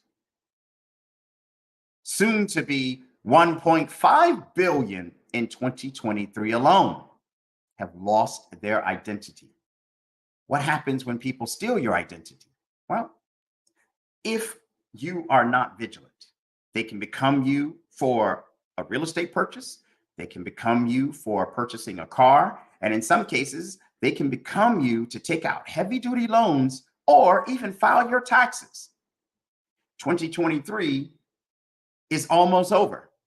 And they're already banking on a way to get your identity for all of 2024, starting with January 1, when most people begin the process of filing their taxes. So what happens? I steal your identity.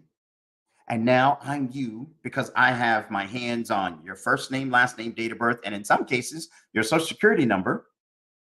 And I file taxes on your behalf. I file them in a manner in which I find a way to have a refund. And that refund that you were expecting the moment you log in on January 3rd or 4th has already been wired and prepared to be wired to someone else. Don't get got. Social engineering happens every moment of every single day. And we're in the middle of the holiday season. Some people celebrate Hanukkah. Some people celebrate Kwanzaa. Others celebrate Christmas. Some don't celebrate, but still find a way to have a gift-giving exchange. This is the heaviest shopping window of the entire year.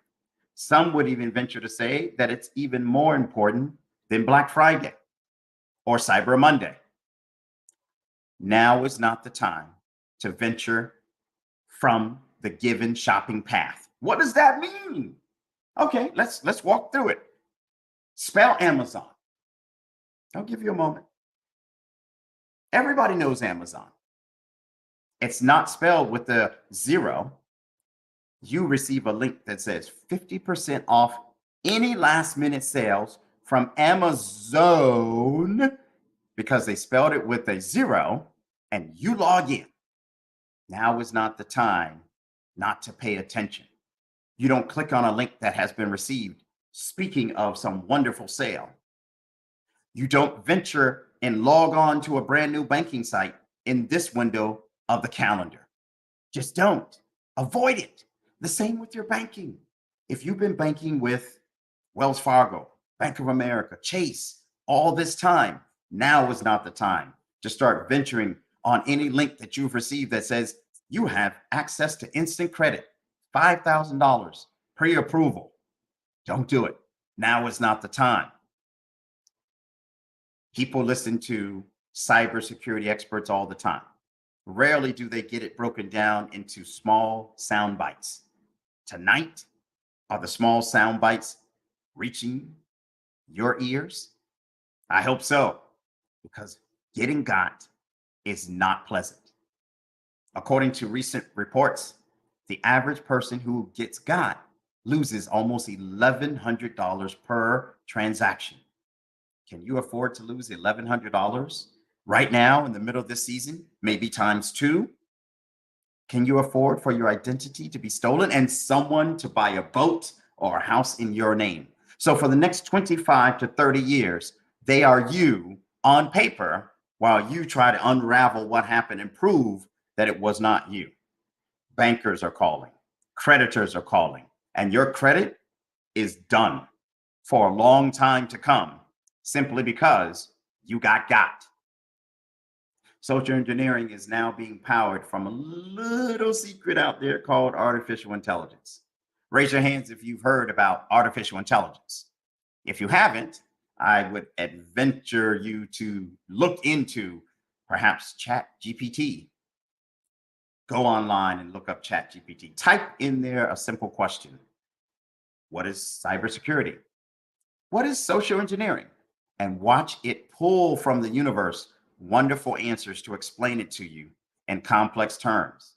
I'm here to tell you that that same type of intelligence behind artificial intelligence, ChatGPT, and similar engines is now working to also try to phish you. What's phishing? Phishing is another form of social engineering.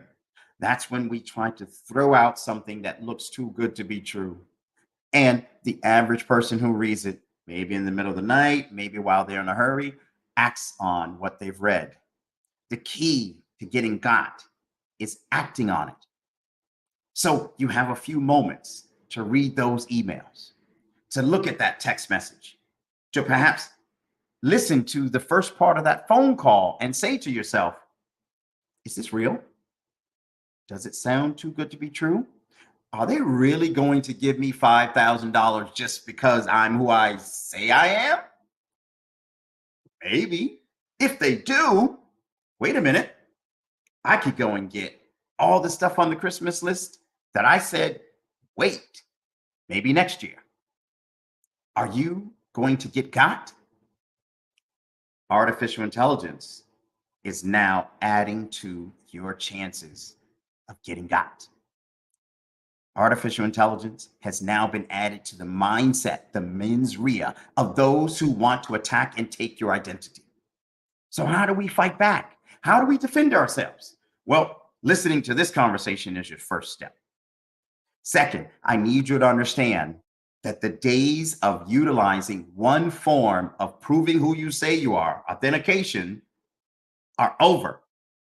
Your first name, your last name, and the word password, still the most common username password combination on the planet, don't work.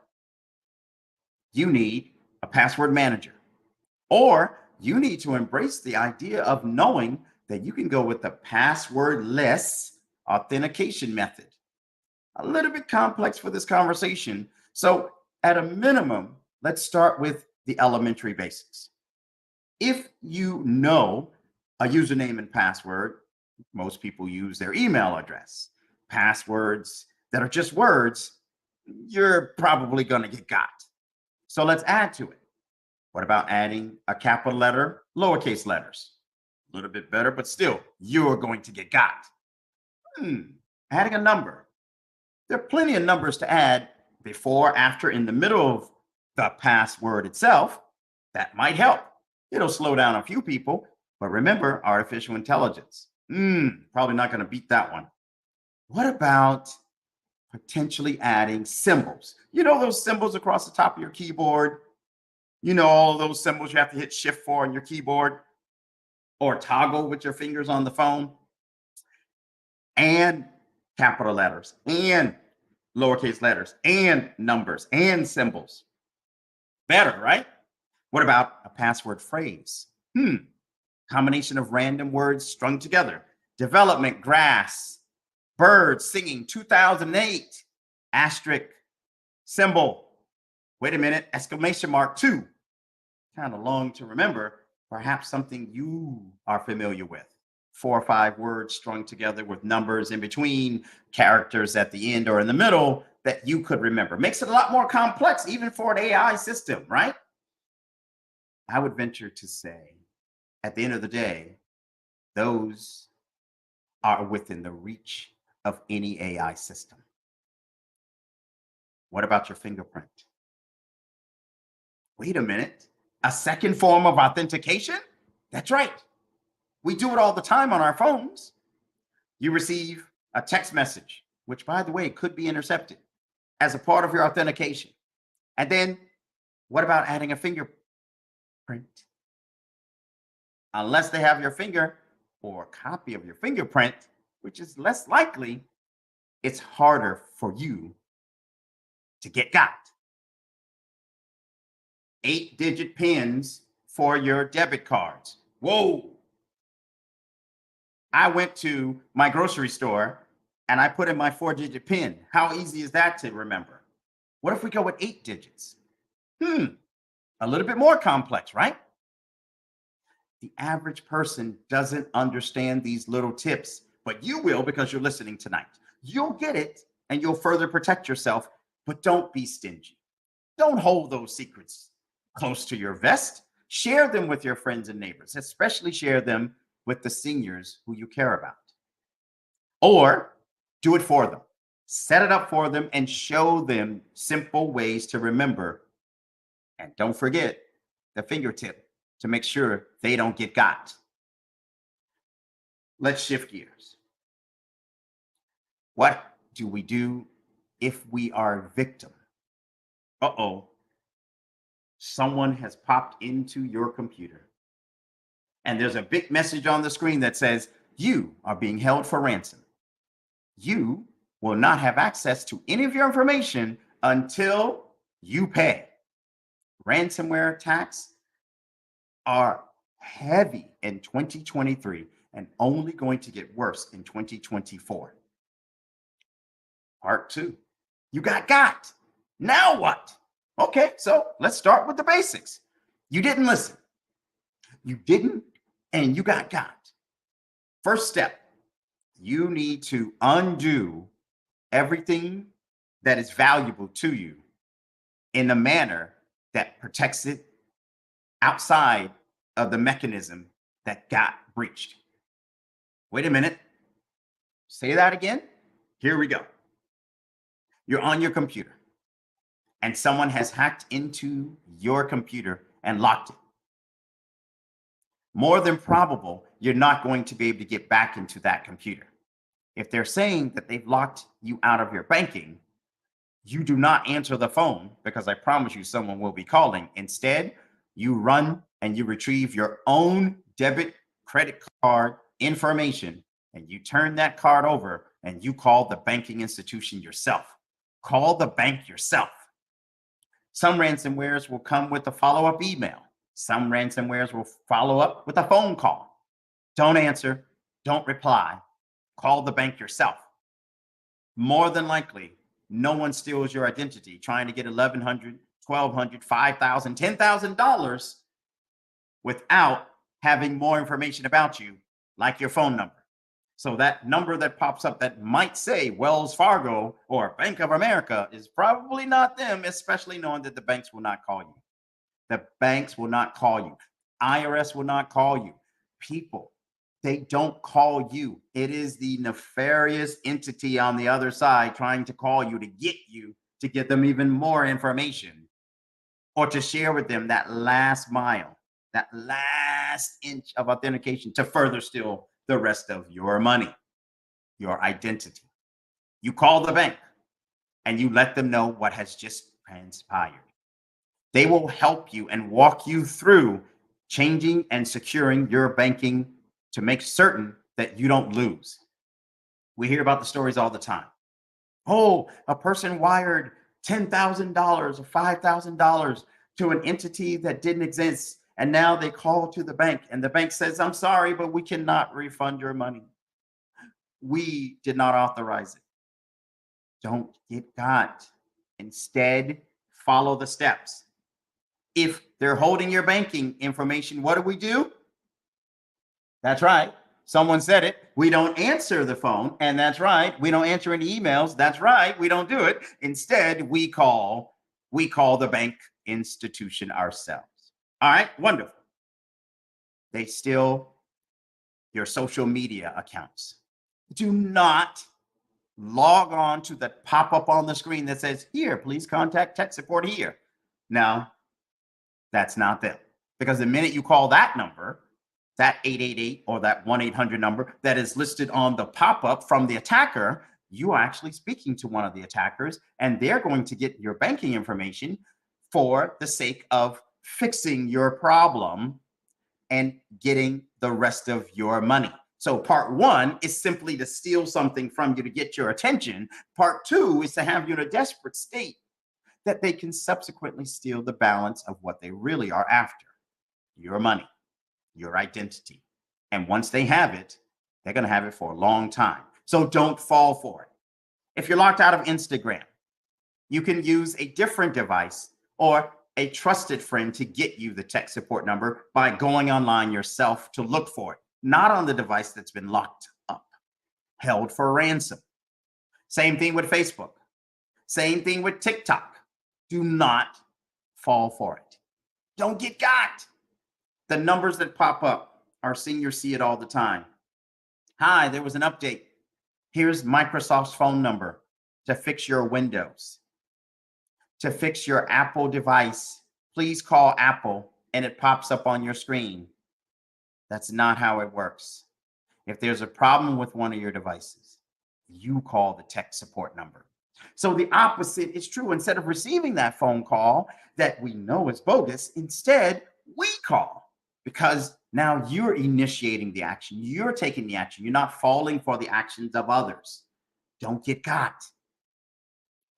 If, in fact, you reach out and you find out that the entity that is holding you hostage might be tied up with some terrorist entities, you need to contact the authorities. We're talking about individuals. If you are at a company or organization, that's a whole nother lecture. First of all, you should have been prepared, because you should have been listening to a whole series of these comments a long time ago and ensure that your backup is really robust. Most people don't have a backup. Most of our families and individuals are here trying to figure it out. They're shopping, they're online, and they're excited, trying to live life. And here comes the social engineer. And when I tell you that they're brilliant, they're quite brilliant. And they're even smarter today because they have what behind them? Artificial intelligence.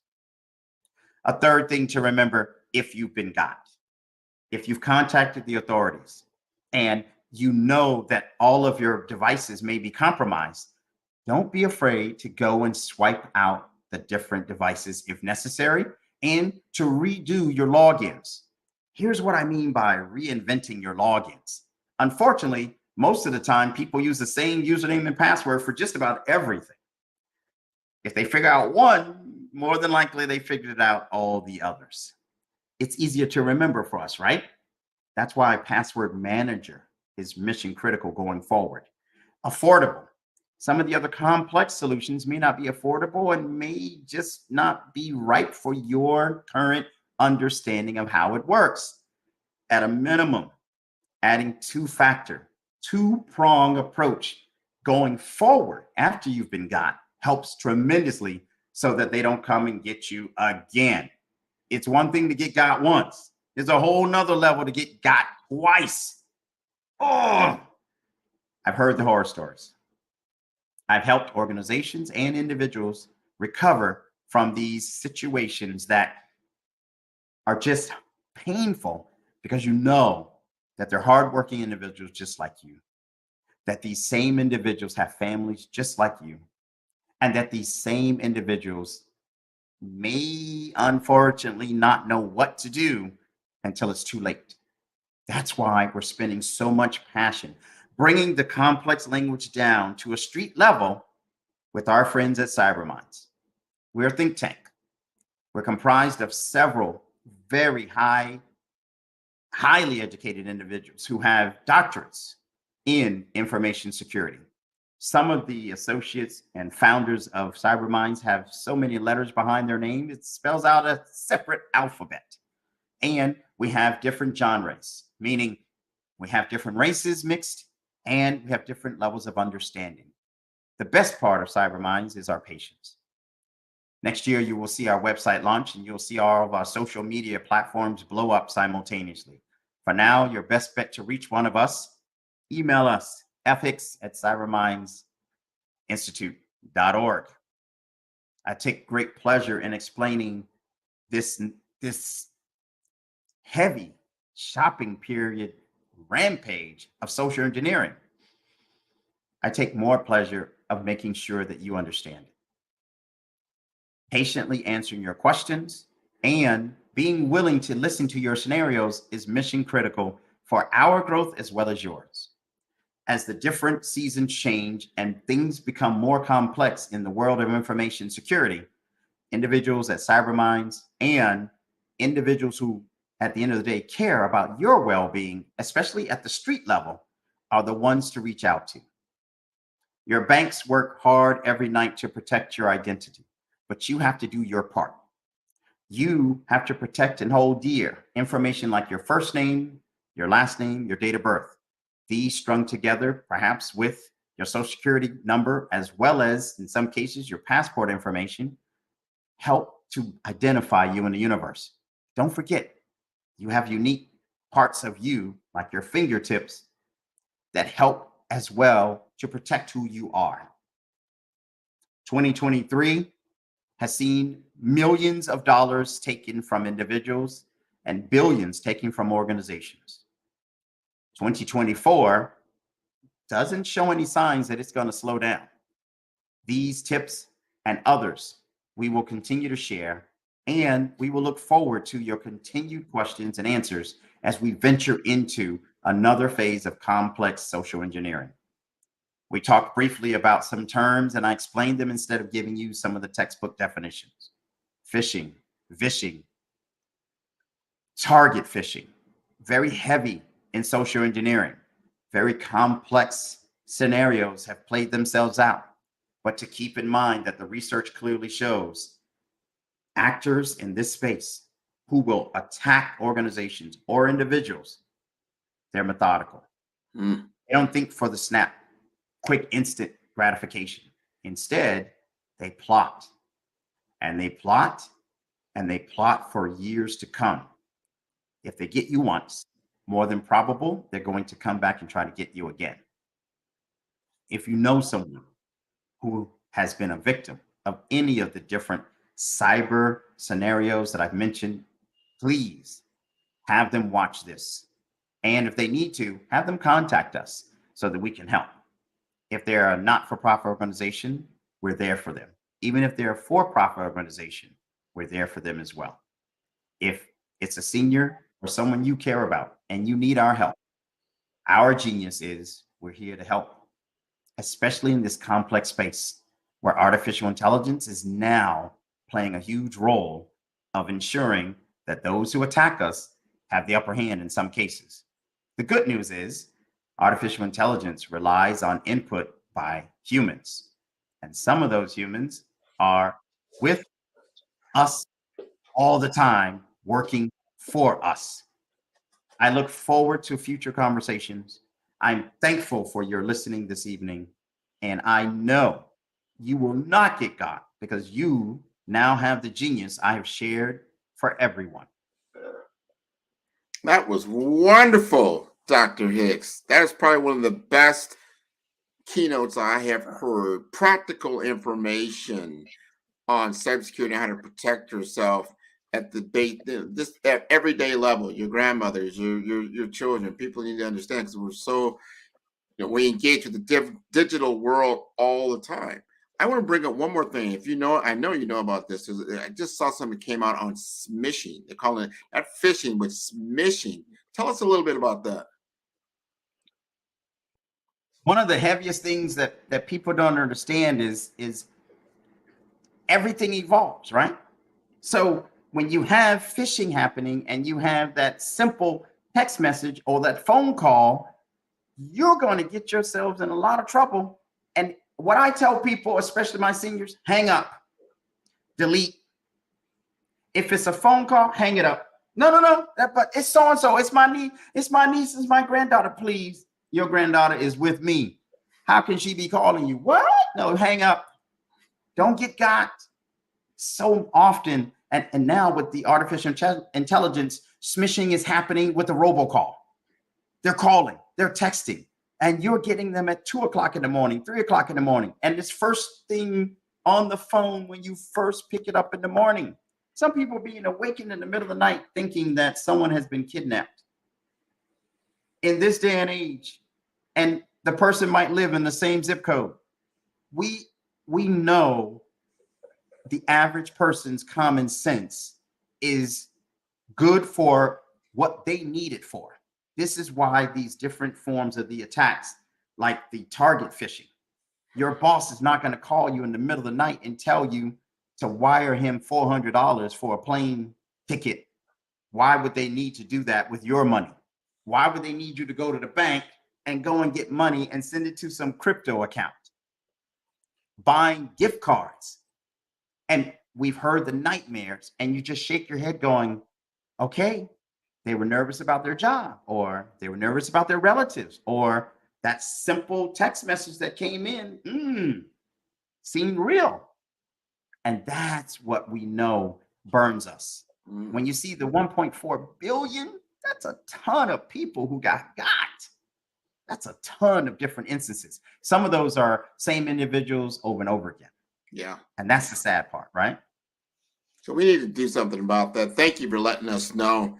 People need to understand this is a $6 trillion industry in the cyber criminal world. $6 trillion. So they don't have a very good incentive to stop doing that. The only way they're going to stop is because we become more aware. Our only defense is our awareness to understand what is real and what is not. And I always say that, what is it asking you to do? And to your point, does that sound out of place? Because if it's out of place, it's some kind of, all of a sudden it's a crisis situation, and you already know, and because of social engineering, they might have a little information about you, but you kind of know what Uncle Joe kind of does, or you know what your niece does, and some other things. Like, use your common sense. I think will go a long way. But all of those tips that you gave us, so important. And before I let you go, tell us again how to contact you at CyberMinds. Thank you once again, and feel free to reach out to us. You can contact me at fhicks@cybermindsinstitute.org. Awesome. Genius is coming, and I'll see you in the new year. Thank you, Dr. Absolutely. That was wonderful. That is information to take to heart. It'll save you a lot of angst in the long run. So I want to make sure that everyone understands that this is a fundraiser. It's a fundraiser for our students that are K through 12. And they're doing for our little entrepreneurs that are out there. They're looking to grow. This expo is a fundraiser for them. You may go to www.blackbusinessexpousa.com to donate to the scholarship fund, or use the Cash App that's on your screen below that says $BBXUSA. Our goal is to give laptops and up to $5,000 to 10 students.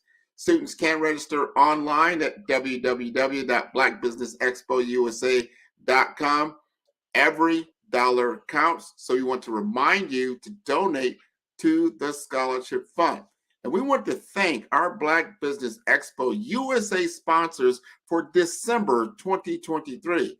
NC100, Moody Capital Partners, Suede Soul, Lotus for Shade Coaching and Training, The Hello LLC, Carolina, Virginia Minority Supplier Development Council, Step Management, 5-Star BDM Media, BHS and Associates, Margie McLean Foundation Incorporated, Genius is Common, Earth Essentials, Milani Shani Global, Executive Women's Success Institute, The Quality Coaching Company, Superwoman Business Services, Creative Force Studios, Lee Entertainment, Artistic App Design, Black Business Expo USA. Genius is coming, and I'll see you on the other side. Art to me is a creative expression of something from nothing. You know, it explodes onto the canvas, or it explodes on in my work. One of the things that I try to do more than anything is I try to just give the lines and the movements and emotions and the expressions into to what I do. Art really means to me a chance to express how I feel deep down inside. Most of my art begins as a thought that I might have, you know, whether it's sports, whether it's history, whether it's a woman or a man. It pretty much starts as an idea of thought before I get into the actual image of what I'm going to draw. I do a lot of historical pieces. I was a history minor in college, and I love to do history pieces. And a lot of times I'm thinking about history, and then I try to make that history impact you as you look at it. That's one of the reasons I do pictures so large. People ask me, why do I do the pictures so big? And I tell them, I want the piece to impact them as they're looking at it, to kind of dominate them, dominate their space. And most of my pieces I try to do off page. I don't try to do anything that's going to be in those four corners, or in a square. And I want your imagination to be a part of the piece that you're looking at.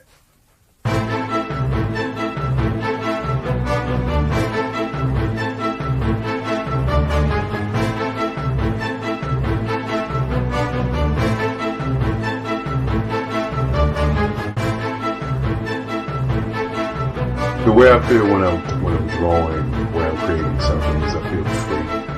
I feel like there's an anticipation of something that's going to come. I try not to draw first. I try to draw second. And what I mean by that is I try to allow myself to kind of get into the piece and just relax. Sometimes I miss time. I'll draw 2-3 hours, sometimes 4 hours. And while I'm drawing, it's just a free. I just feel free. I mean, I feel like time stands still.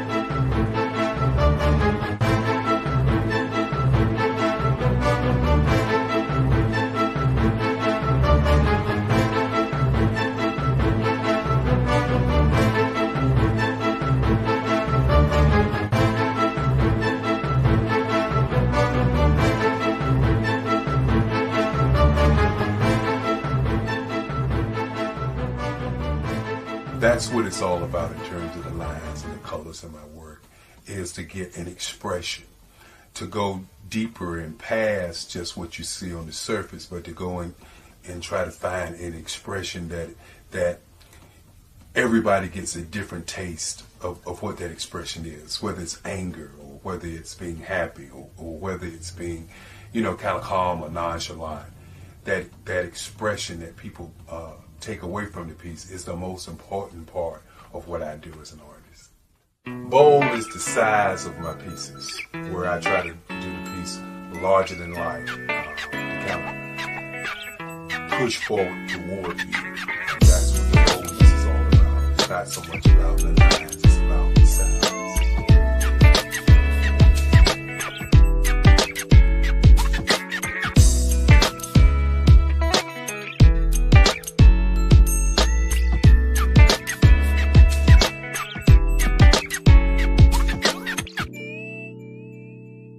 The Face of Change art show is inspired by my mother, but more importantly, it's a historical moment in time as the pieces depict different emotions and expressions of Barack Obama. The 44th president is indicative of the 44 pieces of art that I have done in this particular collection. When you begin to think about expressions and portraits, this is a portrait gallery of expressions of what transpired as Barack Obama ran for office. Some of the pictures are abstract and some are expressionistic. And I combined both of those forms of art to create this collection of art pieces.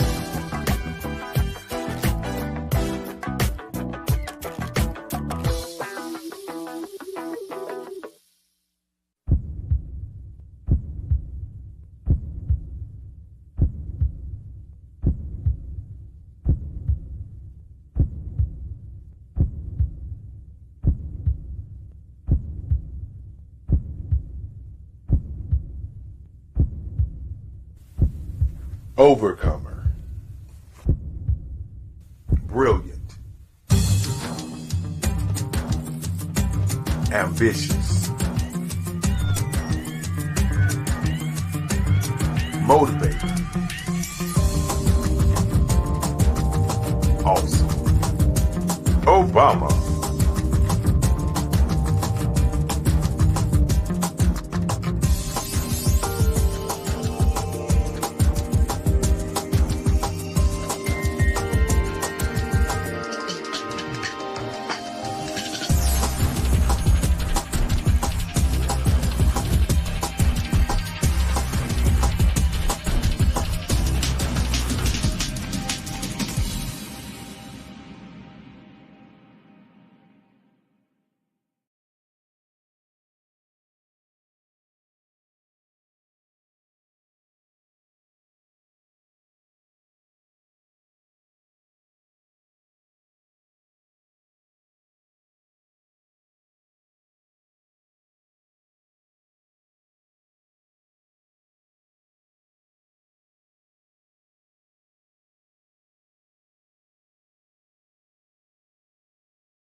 It's time for you to start bossing in social media.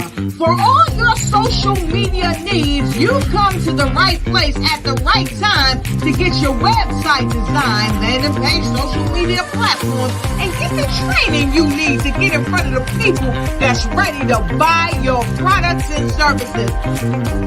Let me train you with StreamYard, Zoom, Clubhouse, and much more. And let me help you get your virtual professional.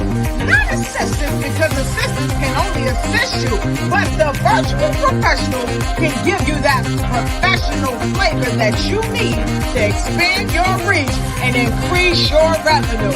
Jump on in and get in where you fit in and start bossing today.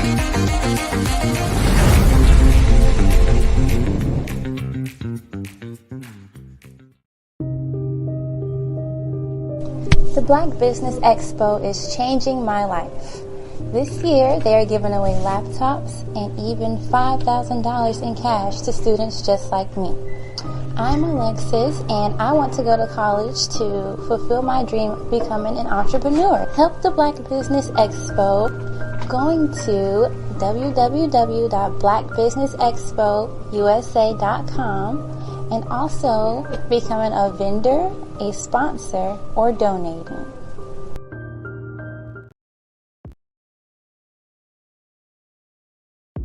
The Black Business Network and Black Business Olympics are essential platforms for Black business owners globally. They provide the tools and support you need to succeed in today's competitive marketplace. Join us today as we collaborate together with businesses from around the world to support our children, students, and young future entrepreneurs, Black businesses and corporations. We raise funds for students going to college and young entrepreneurs who are aspiring to be business owners, and we invite you to be a contributor today. Visit the website www.blackbusinessexpousa.com to connect with and learn more about how the Black Business Network and Black Business Olympics can help you not only share your amazing business story to businesses, but also serve future generations. Hello, my name is David Jones, CEO and co-founder of the Hello LLC, where we help businesses build a culture, brand and experience, and leverage technology to pivot into Web3. Join the Black Business Network streaming live into Roku, Metaverse, STEM City, Black Multiverse Enterprises, Hulu, YouTube, iHeartRadio, Apple, Facebook, LinkedIn, Spotify, Twitch, and Google Podcasts. Tune in, turn on, and let's thrive.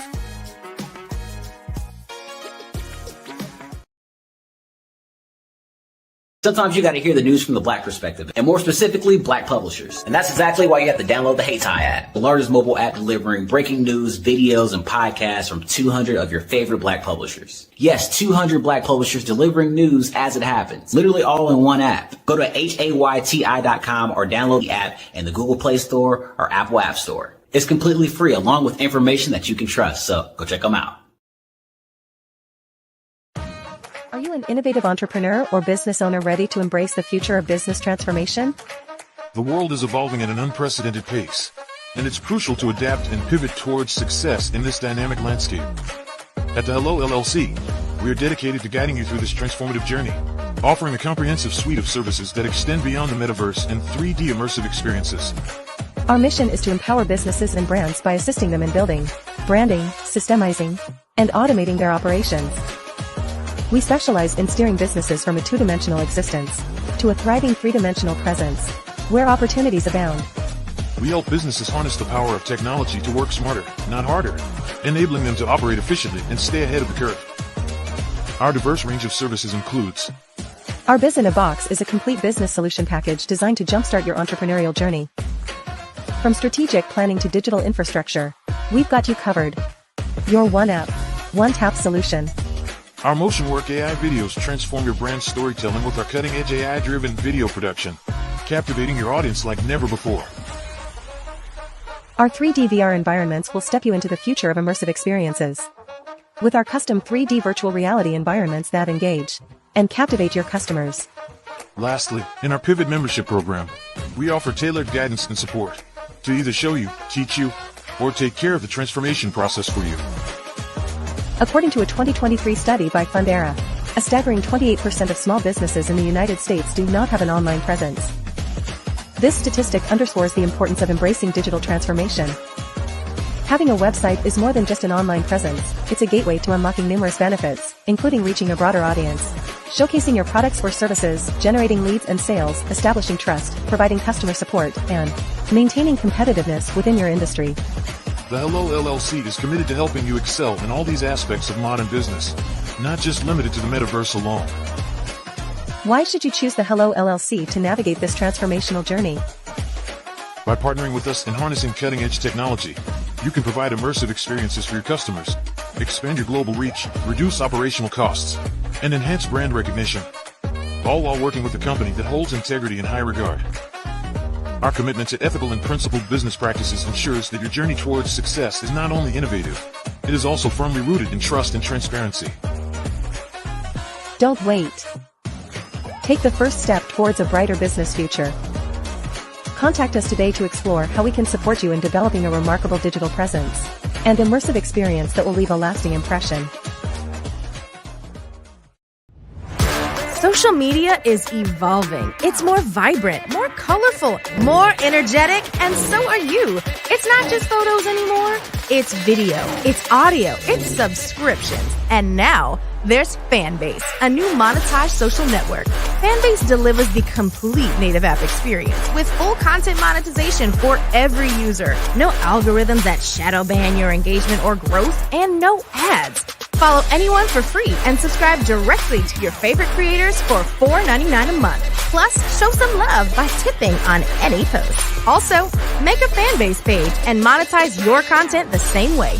Finally, connect with your followers by posting the amazing content you already create. And now, get paid for it. It's time to energize and monetize, because everyone's a fan of something and everyone has a fan base.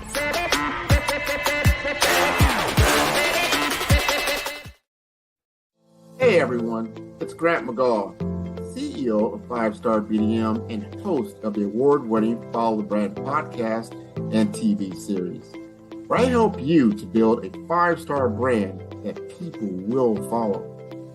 My genius is personal brand development through intelligent communication and helping you achieve your business and career goals. I am a requested speaker on digital technology and brand development issues. I want to work with you to increase the value of your current opportunities while attracting new ones. Every one of you is unique, and we all share challenges that can be addressed through smart branding. As a super connector, I work with you as an executive coach to guide you along the complicated business and career development road, providing the enhancement tools and information you need to succeed. Together, I will help you succeed in today's challenging business climate. I will evaluate and measure your progress. Best of all, I am right alongside you every step of the way. Build the brand called you. Genius is coming. I was born in a little village on the island of Haiti. Many deadly diseases pounded me. It is as if they were on a mission to end my existence on this earth. I refused to give up. In 1983, I left Haiti and came to the United States of America. And I came with $5, 2 shirts. I didn't speak any English. I came to Atlanta. I got a job. I was a doorman. I was a doorman with a dream. What I used to come on stage. I'd rehearse this moment that I'm standing in front of you. That's the power of a dream. Maybe today is the day you begin acting as if you already have it. And then step out with full force. Take a risk. No condition is permanent. Don't let your situation distract you. You are chosen. You are called. You are born for a purpose in this life.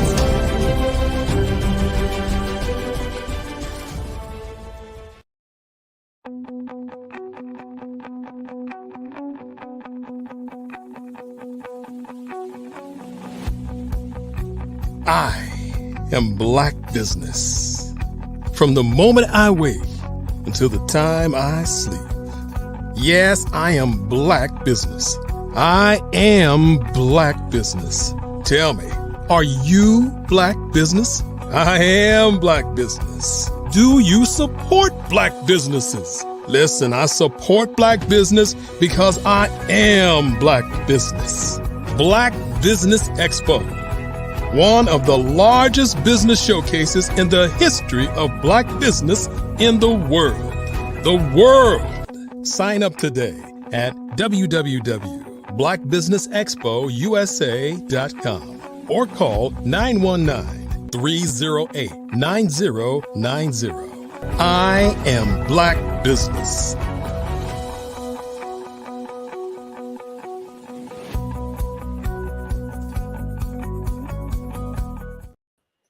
Good evening, business owners, entrepreneurs, thought leaders, and corporations. Welcome to the Black Business Network. My name is Grant McGaugh, CEO of 5-Star BDM and host of the Follow Brand podcast and TV series. And I am your business moderator for this evening on the Black Business Network.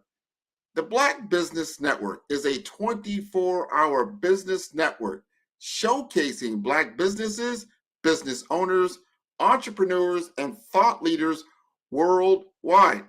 We have speakers from North Carolina, London, Singapore, Africa, Japan, and cities all over the United States. The Black Business Network is a global community sharing its business knowledge to empower, inspire, and educate businesses about business. I am honored to introduce Dr. Carrie Carter Walker, a dynamic force in both education and real estate. Born in Cuero, Texas, Dr. Carter Walker embodies the ethos that one's past does not define the future, but ignites a path to fulfillment. Transitioning from a decade in education as a teacher and assistant principal to a pioneering real estate investor, she has seamlessly merged her passion for guiding others with her business acumen. Holding degrees in kinesiology, education, and a doctorate from Concordia University, Dr. Carter Walker's educational journey complements her real estate expertise. She is not just a realtor and investor, but also a transformational speaker and coach, dedicated to empowering others, especially women, to lead purposeful lives. Join me in welcoming the inspiring and multifaceted Dr. Carrie Carter Walker. Hi. Thank you for such a great introduction. You're most welcome. You're most welcome. How are you doing? I am doing great today. How are you doing, Grant? You know, it's close to the end of 2023, and you've got to reflect. A lot of people are reflecting as we go into 2024. You've got to do some self-reflection, really take a look at yourself. So we want to ask you a very simple question. Who are you and why are you doing it? That's cool. So my name is Dr. Carrie Carter Walker, and I am a serial entrepreneur. Formerly, I was a teacher. I was an assistant principal here in Austin, Texas. I love what I did, but in February of 2021, February 7th, God was like, it is time for you to do something else. And so I stepped into the world of entrepreneurship. I am a realtor. I am an investor. I am the host of the More Than the Bag podcast.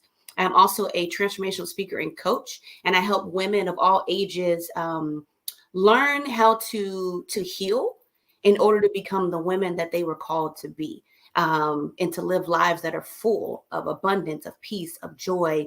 And I learned how to do all of this because God has taken me through all these different experiences. I've gotten coaching as well. And so I'm here. I'm really just God's vessel to help and to heal so many different women. I love to hear that. I love that you've pivoted, so you've gotten many different experiences from different organizations and associations. You're into this world, you're doing some real estate, you're doing some coaching. So if I were, and there's a lot of women that are tuning in, a lot of students that are tuning in, and they're also, a lot of people get thrown into things that just don't really know how that's going to work out. What kind of advice would you like to give them? Advice that I would like to give students or to women or just to anyone in general is we all have a purpose in life. And sometimes we get taken off that purpose, right? We get distracted. And it's up to us to get back on that path and to truly figure out why God created us. And so a lot of times we have to peel back layers. We have to peel back the layers, which is called healing, which is called taking away and breaking away from your past in order to really unlock and be set free and to be the person that you were created to be. So any encouragement I will give to you today is to truly seek your purpose, but to also heal. And once you heal, you're going to be on the other side of that. And that comes with joy. It comes with peace. It comes with freedom. And that's what I do. That's what I help people do. Well, that's very, very interesting. Now, give us again, the name of your business is? So my business is I Squared Coaching. Okay. I Squared Coaching, and it means intentional intervention. This is getting Intentional intervention. So you do an intervention for people. I mean, tell us why somebody would need your service. You would need my services if you are truly trying to figure out where you're supposed to be in life. So a lot of people come to me asking me, I don't understand my purpose. I definitely need to heal, which is hard for people to take that step. So when they come to me, I don't take that lightly, but to heal, but then to also figure out what your purpose is in life and to unlock the person that you were really created to be. And so that's what I help people do. It's more self-awareness. If you are dealing with any conflicts in your life, if you're dealing with low self-esteem, if you were dealing with time management, those are the different areas that I tap into. And I go off of a DISC assessment. So I use a DISC assessment in order to figure out who you are. And then I'm able to coach you into who you can become. Tell us more about the DISC assessment. I've heard of that. I think I did one a few years back, but a lot of people don't even understand what that is. Yeah, so basically it's a personality assessment, right? And some of this information has been hidden from a lot of people because once you get this information, now you can really get in alignment with who you are, who you were created to be, what are your talents, what are your non-talents, and then also like how do you like to learn, how do you like to receive information, and then also how do you like to give information out as well. So the DISC assessment really just breaks it down into the D, the I, the S, the C. And the way I like to explain it is really simple, right? If you think of Fresh Prince, right? A lot of people have seen the show Fresh Prince of Bel-Air. So when you think of D, you think of Uncle Phil. He's very direct. When you think of I, you think of Will Smith. He's the life of the party. He loves people. When you think of the S, you think of someone that is supportive, right? And it's going to listen. It's going to help you grow. That is like the Aunt Viv, right? Yeah. And then your C is very analytical. They have a lot of questions. They want to understand a lot of things. That's the Carlton. And so that's the best way that I can explain the DISC assessment to make it just very simple. Man, I can't. How do you forget that? Unless right. You ever watched, the Fresh Prince of Bel-Air, you're like, all right, you've got to watch that. I know it came on a while ago, but it definitely shows those personality traits and how people consume information and communicate. Mm-hmm. And I've seen that in businesses. They'll give you a DISC segment. They want to understand your communication style, and they want to see if you're a cultural fit for the environment. Because it consists of a lot of different people, but they need certain attributes to be there for you to be successful and the business to be successful. Would you agree with that? Absolutely. And even the DISC assessment helps with hiring, right? Yeah. If I'm looking for a certain type of person for this role, it helps me to understand, okay, you're a D. I'm not looking for a D. I really need an I, or I'm really looking for an S to fill this role. And then it helps you understand your talent. A lot of businesses struggle because they don't understand their talent. They have people that are in roles that they shouldn't be, right? And they need to shift gears. And so this helps businesses because I do coaching, but I also do consulting as well for businesses to help them make sure everybody's in the right position. Man, I like how you put that as well, because you've got to know you're in the right job, doing the right thing. And there's seasons, right?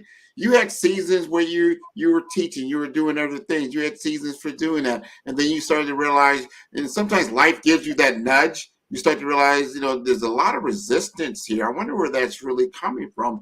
And maybe life is saying, hey, you need to move in this direction because your talents and your purpose, as you said, sometimes you got to get to that point where your purpose is developed or your talent is developed, and then we can insert you into that particular realm because you're going to flourish, right? Right. That is a great way to explain that. That's exactly how I felt. I was an assistant principal before I left, and I was just like, there was something else. It was like a nudge. It was like, I was like, I need you to do something else. And so it literally, I shifted gears, and I've been on this track since 2021. So I'm so grateful that I'm able to do this work because it's so fulfilling. I thought leaving my kids, I was going to be missing out, but I still love them. I still am able to help out and mentor people. But yeah, this is a totally different realm that I'm in, and I love it. Can you give us a success story? Don't have to name any names, but a success story that you helped somebody. You're able to deliver the result that they were looking for, that really you felt really strong about. Yeah, absolutely. Oh, man, there's so many. Let me think. There was this one lady that I've been coaching since 2021, and she came to me really in a low point in her life. And she was really just struggling with consistency. She was struggling with figuring out who she was, who she was called to be. And so what I did was through different coaching sessions, we do an hour a week, and she was able to really unlock, who she really was called to be. So through healing, but then also realizing, okay, this is where God is taking me. This is my purpose. And these are the steps I need to get to there. And so it took time because you got to build trust, right? It's not overnight. But at the end of the day, now she's more consistent. Now she understands her purpose. And now she's able to flourish and create different revenues for herself because of that. I like that. Now, do you have a framework that you work them through, your patented, type of process that works for you? Yeah, absolutely. So of course we go off of the DISC assessment, right? So that's the first thing. And then I'm able to coach you in those different areas based on the DISC assessment. So I'm looking at your talents. I'm looking at your non-talents. I'm also looking at areas of improvement. I'm looking at how do you like to be, how do you like to communicate? And how can I help you? I also look at I call it the role method. Let me just back up. I call it the role method. And so what helped me really unlock who I was supposed to be was life is a roller coaster. There's ups, there's downs, right? And so my role method is the R is reset and release, right? Reset. You got to reset your life. You got to start over. You got to realize that, but you also have to release a lot of things. And then the O is overcoming obstacles, because we all have obstacles that we have to overcome. The first L is we have to lose the labels. A lot of times in life, other people put labels on us, but then also we put our own labels on ourselves. And then the last L is to learn to love yourself, because at the end of the day, if you don't love yourself, how are you ever going to go out and be able to help the people you're called to? So that is my framework, right? Is what I like to go off, but the DISC assessment is a key piece of that. No, man, see that framework, they're so easily to understand. And a lot of people, they don't give you a playbook when you get born in this world, right? You get born, you're here, before you start to come into what I call your real consciousness, your long-term memory. For a lot of people, starts around 4 years old, right? But I don't think no one tells you at 4, you realize that, you know what? You're in an obstacle course. Huh? What? Yes, you have been indoctrinated into an obstacle course called life. And there will be many, many obstacles. And you got to prepare yourself. You got about 14 years with your parents. They're already in the obstacle course. They're ripping and running, and they're knocking down obstacles for you. But guess what? You're going to have to learn to run in this obstacle course yourself and to actually win your game. Are you ready to go? Let's go. The obstacle course. Yes, that is so true. I love that. So tell us more. You got us all intrigued now. We're tuned in, right? You got our full attention. Like, yeah, she could probably help me, because there's a lot of people. This is what happens, when you're in an obstacle course, and then maybe you graduate in high school, or you graduate in college, or now you're going through a job change. You went through this yourself, and you're in this kind of what you call this dark place, this unknown, uncharted water of the unknown. Where is it going to go? I have this feeling, yes, I feel like I'm guided, but I got a lot of anxiety right now. Yeah. How do you help coach that person? That's such a good question. The first thing is we have to build a relationship, right? And so I think a lot of times people try to get coaches. They sign up for these programs, or they get coaches, and it's like, oh, I'm going to get it. Like, I just need 1 week, I need 2 weeks, or I need just 2 or 3 sessions. It's like, no, this is a process. So one, you have to be patient with yourself. But then you have to understand that my role as a coach is just like, if you're playing basketball and you got a coach, right? We see the game. We understand what's going on, and we're here to help give you a strategy that's going to help you win. And so that is my role as a coach, is I'm listening to you. I'm taking notes. I'm seeing how are you showing up. If I'm giving you homework, are you doing that? I got to hold you accountable. But at the end of the day, I can see what's going on as we are building a relationship. And my goal is to give you a strategy to help you really win, help you to figure out what your purpose is. And if I can do that, we're both going to win. I'm going to make sure that you're going to hit that game winning shot, or, hey, we go into overtime and I know who to trust with the ball. Okay. Yeah. That is my goal as a coach, is to help you understand who you are and who you were created to be, to understand that you have blind spots. And the coach is able to help you understand, okay, I got blind spots in this area. This is an area that I really need to improve on, but this is where you really are shining. And so you need to continue pushing in that area, but then we're also going to groom and pluck out the different areas of your life that need to be discarded, but then also help you to build on that. And so that is my role as a coach, is to get you to win. I like how you put that. Get you to win. At the end of the day, you need to you have to have a transformation. Yeah. And that, when I say, like, someone's coming to you with a lot of anxiety, that means they're nervous, they're uncomfortable. And I love how you just said, I help them to relax. We start a relationship first, so you can depend on me. So you're like, hey, I know where you're going. I know how to get you there. But guess what? You got to do the work. I can't do it for you. Because, like, you're in the game. I can't shoot the shot. I can drop a play, but at the end of the day, you have to execute the play. And so, but you also have to understand, you have to practice too, right? We don't just show up to a game, or we don't just show up to the championship. We got to practice. It takes sometimes, I used to be a basketball coach. So before we even started, we started our season, it was just a lot of practice. It was a lot of practice, then you got a scrimmage, and then you got games, and then you got playoffs, right? So we have to understand that there's a lot of things that are inside of us from our childhood, or from, life experiences that have damaged us. That have caused us to look at life a certain way. And it is up to people like me, right, to help you see, hey, this is something that is holding you back. This is a blind spot. And so we have to go back there. We got to heal. We got to figure out what it is, so that we can overcome that in order to move forward. And so it takes a lot of time, but at the same time, people have anxiety because they lack trust. They don't have faith. People have let them down before. And so we have to build a relationship so that you can trust me in order to get you to where you want to be. Man, you said that right. And we'll stay on that sporting analogy. I'm a big football fan, so I watch football a lot. A lot of times you see a good player, right? But they get hurt. And when they get hurt, you don't see what goes on behind those scenes.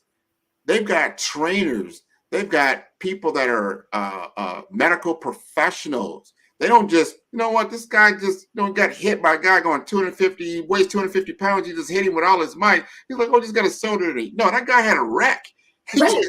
He just ran into a stone wall. He's hurt, right? But he's got to go off the field, and he doesn't really know the extent of the injury.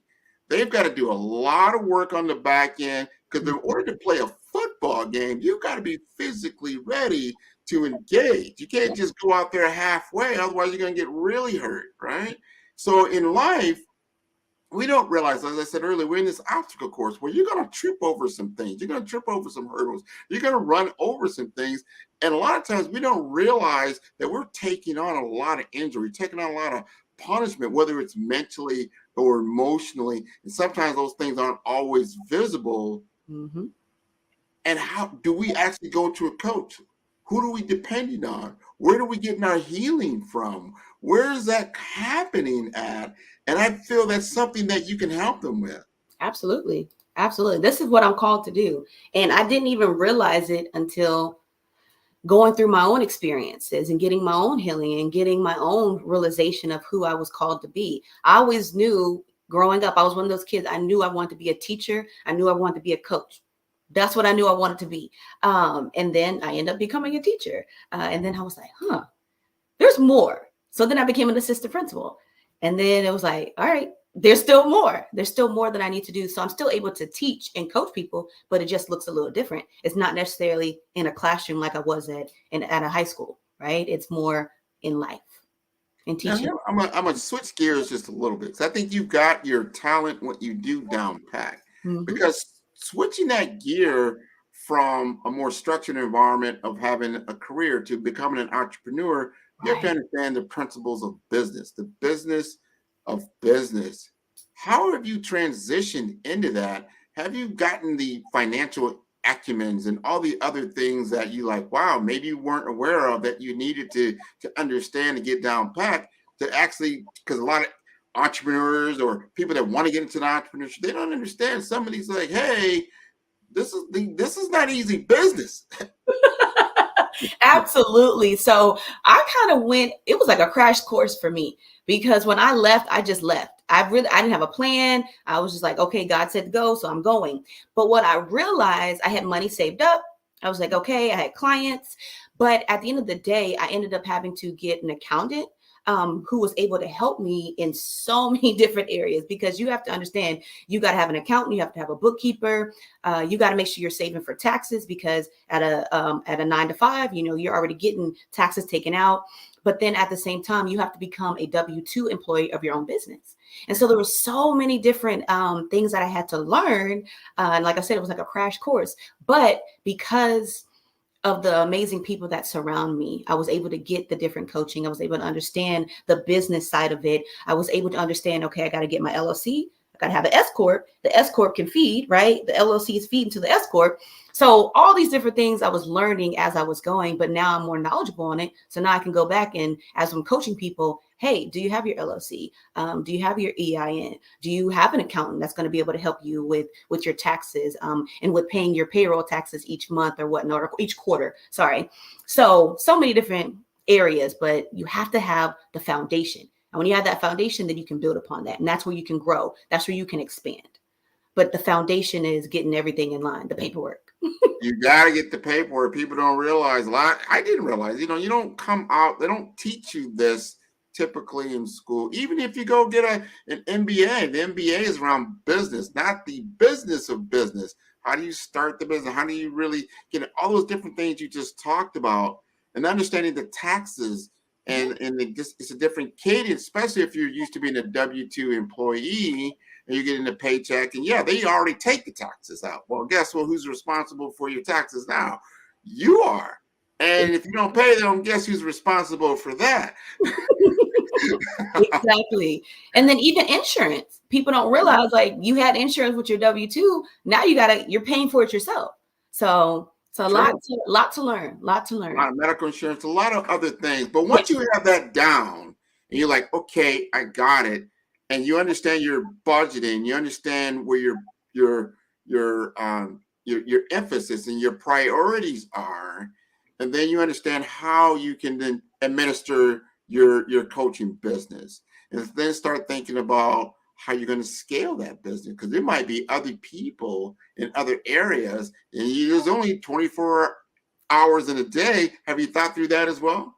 That's next step. So I'm actually meeting with some people at the end of actually next week, because I'm in the phase of expanding and growing. Yeah. Mm-hmm. Yeah, I can see that.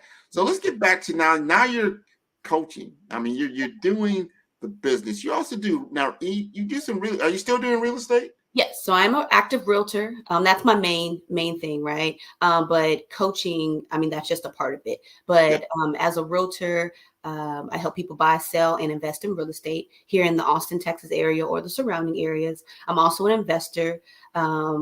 And I love Airbnbs. I'm an active investor, meaning I like doing wholesaling and fix and flips. Eventually I'll get into the passive side, buy and holds, apartment buildings and things like that. But yeah. Now talk to us about this real estate business. You ain't gonna get off the hook on that. That's big business. That's wealth building. What attracted you to real estate? So I was actually a realtor when I was an assistant principal. I was doing both.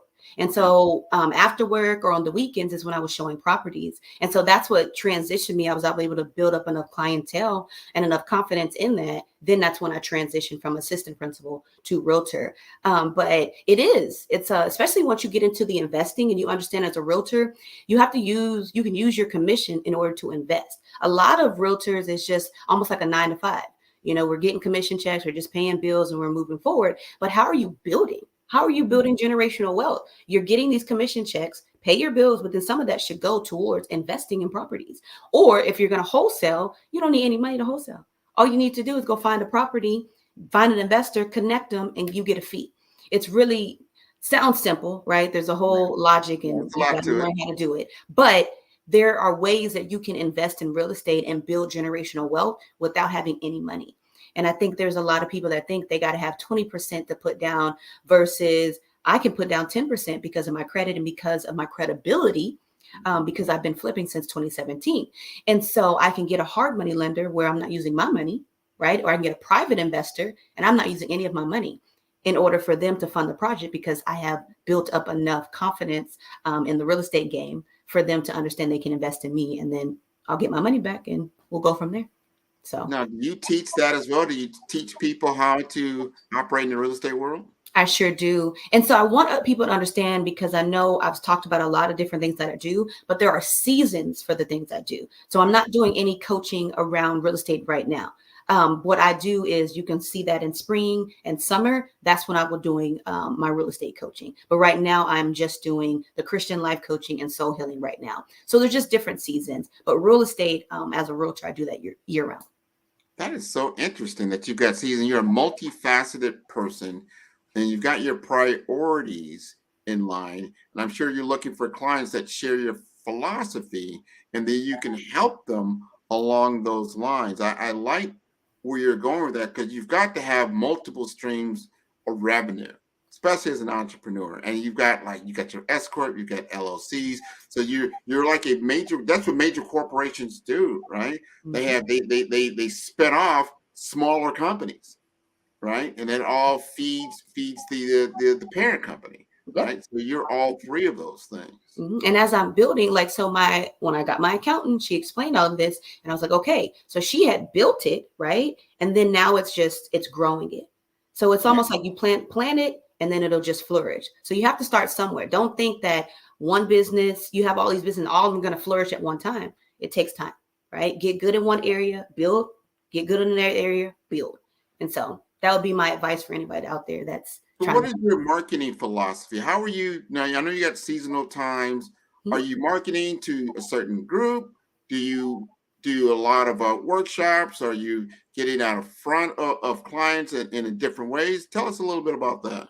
Right. So I do in-person events. I also do a lot of virtual events. I'm on all social media platforms: Instagram, Facebook, TikTok, YouTube. And so that's where I do a lot of my marketing. But like I said, I do live events. I do virtual events as well. And that's how I get my name. And that's how I've been able to build my brand. What's the most effective for you so far? Well, I would say the virtual events are more effective. Well, no, let me take that back. My live events, because I'm better in person, are way more effective. Yeah, absolutely. But live, that means in person or live like we're doing now? No, live in person. So, for example, I did it was called a vision tour. And so I got a party bus and I got a group of women and men together who were either looking to just buy residential or invest. And so we went and we toured new construction homes, we toured townhomes, we toured investment properties, and we were on a party bus. And I had lunch, I had sponsors that paid for the bus, I had sponsors that paid for the food, and we did a home buying class on the bus. And so as we were going to different places and looking at $1 million homes, we were looking at low, more affordable homes as well. But yeah, it was an entire event. And so I would say definitely live in person is what I like to do. Are you going to do that in 2024? Yes, absolutely. You're going to double down with the live bus? Absolutely. Absolutely. Like it was such a great experience. So yeah. And we had a couple hiccups, which, I mean, that just happened, but. Well, that's just learned experiences anytime you're dealing with other people and whatnot. But I like, because I always ask that, what is the best way to market yourself? And every industry is different depending on what you need to do. When I'm listening to you, I get this whole, what's that called? HGTV kind of feel. Yes. Love HGTV. That's how I actually ended up getting into investing. Is I was watching Fix or Flip, or no, Flip or Flop, and I was like, I really want to do this, and it's a real thing. So no, it wasn't just some hype. Let me do your due diligence. You got into it. You looked at it.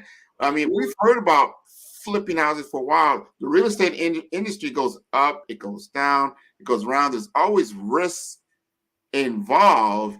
I know that time they were also, hey, we can do this in the digital world and in cryptocurrency and buy and sell houses and real estate. And I was like, wow, this is really getting wild. I mean, how have you been able to keep your focus with all these different trends going on? So when I look at it, and actually one of my coaches actually said something today about that. So I'm in this group, it's an investor group. And so we learn passive and active investing, and I'm always getting coached right in that area. But when you think of real estate, people are like, oh, I shouldn't invest, or I shouldn't invest now, or whatnot. But think about it. Everybody needs real estate. You have to have shelter, right? Businesses, they need their businesses, right? Commercial real estate, residential real estate. She said something about you're always going to Starbucks, getting a cup of coffee. That's real estate, right? So we always need shelter. We always need something. So real estate is never going out of business, if I can say that, because everybody always needs it. So I don't listen to what everybody else says because I've been coached and I understand there's different cycles to real estate, and you have to know when to invest and when not to invest. But at the end of the day, there's always an opportunity as long as you run your numbers and you understand it.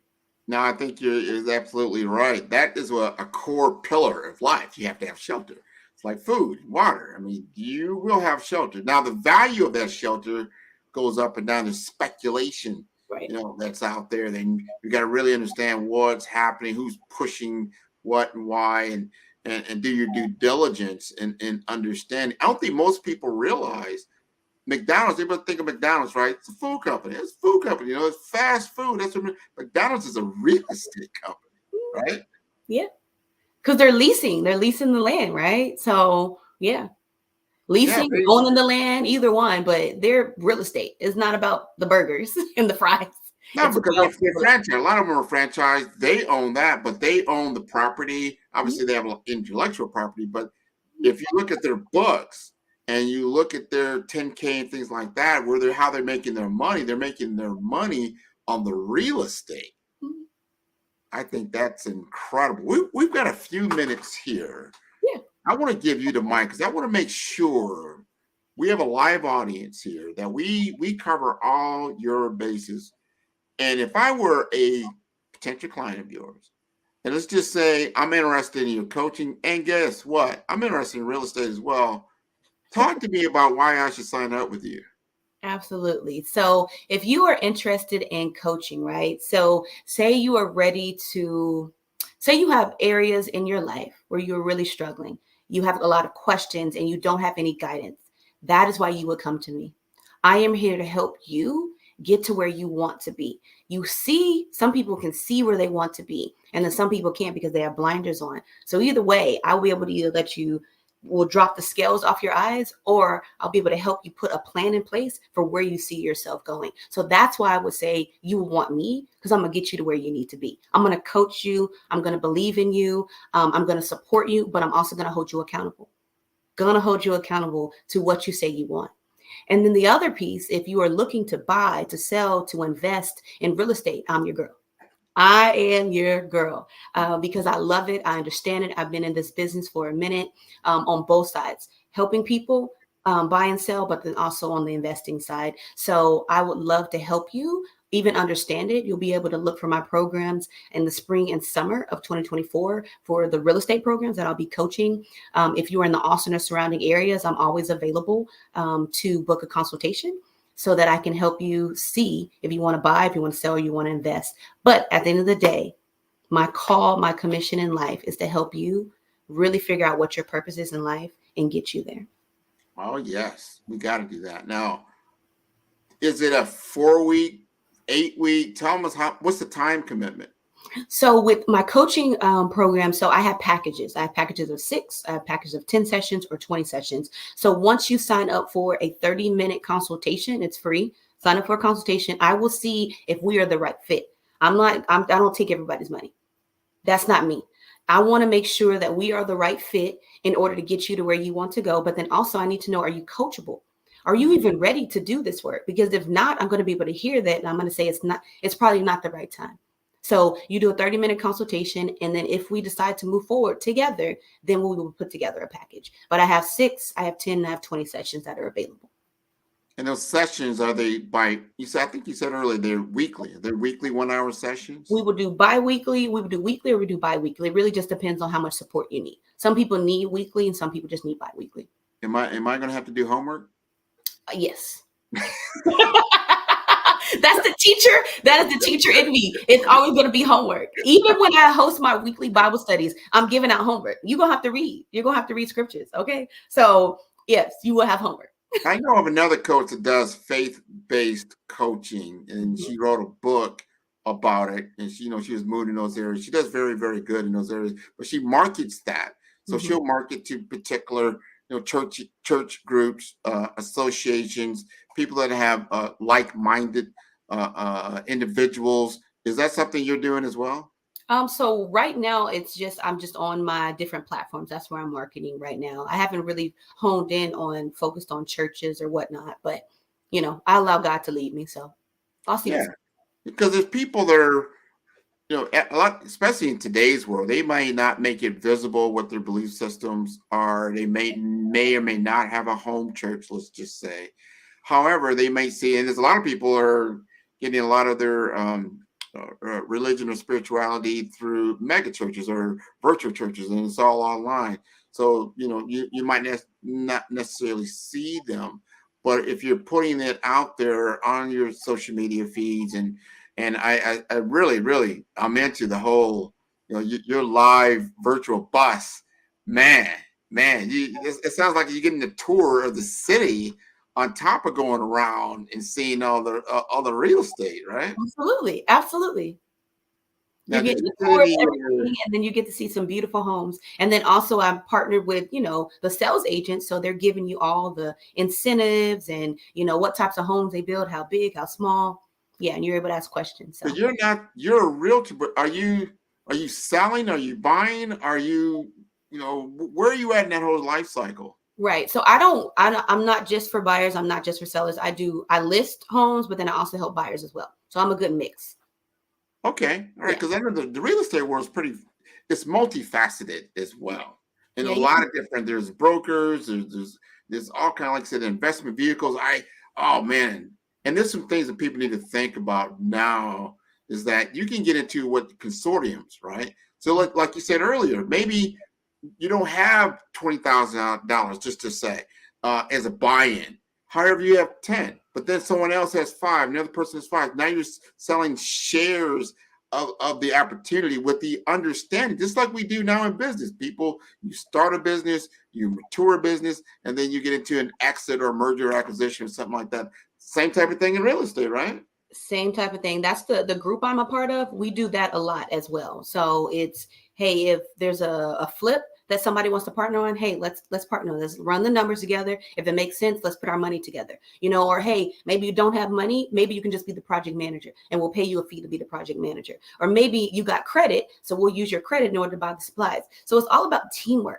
A lot of people want to do this alone, but it's like somebody can do something. You can all just work together. We're going to go much further if we do that. Wow. And how did you find the group? How did that happen? I was just on Instagram and I saw, her name is Terica Lynn Smith. Shout out to Coach T. She is a female developer in Louisiana. And her, what is it? It's just the inner circle is what she calls it. But it's a group of people from all over. And either you invest together, but ultimately she's coaching us and she's teaching us. But there's different opportunities that come up that she presents to us, and whoever wants to invest can invest. But then we also have our own pockets where we do our own stuff together and we build our own teams. Sure, because you're your own business, so you can do a lot of everything. You say you've been doing this for 6 years now? Yes. Mm-hmm. Wow, I think that's remarkable. I'm very, very impressed with you and what you're able to do. How you've taken control of your life and you're living a purpose-filled life. I think that is wonderful. We've got 1 more minute left. I want you to be able to tell the audience how to get. You got all these social media handles. How do we get in touch with Dr. Carrie Carter Walker? Oh, that's easy peasy. Easy peasy. Okay, so on every social media, including YouTube, it is Dr._Carrie. That's Dr._Kerrie. Instagram, YouTube, TikTok, Dr._Carrie. Now, if you want to find my website, it is just www.drcarriecarterwalker.com. Easy peasy. drcarriecarterwalker.com. If you want to email me, it is info@drcarriecarterwalker.com. That is so wonderful. I want to wish you a very, very good holiday season. I want to say Merry Christmas to you. I want to wish you a very, very blessed 2024 New Year. And I want to thank you for being on the show. Genius is coming, and I'll see you on the other side. Thank you, Grant. Thank you. That was wonderful. The Black Business Expo's mission is to raise funds for high school seniors going to college or K through 12 entrepreneurs. This expo is a fundraiser for students. You may go to www.blackbusinessexpousa.com to donate to the scholarship fund, or use the Cash App that's on the screen below. That is $BBXUSA. Our goal is to give laptops and up to $5,000 to 10 students. Students can register online at www.blackbusinessexpousa.com.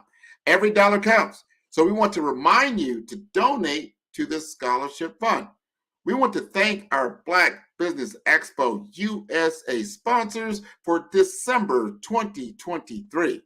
NC100, Moody Capital Partners, Suede Soul, Lotus for Shade Coaching and Training, the Hello LLC, Carolina, Virginia Minority Supplier Development Council, Step Management, 5-Star BDM Media, BHS Associates, Margie McLean Foundation, Genius is Common, Earth Essentials, Milani Shiny Global, Executive Woman Success Institute, The Quality Coaching Company, Superwoman Business Services, Creative Force Studios, Lee Entertainment, Artistic App Design, Black Business Expo USA. Genius is Common. I'll see you on the other side.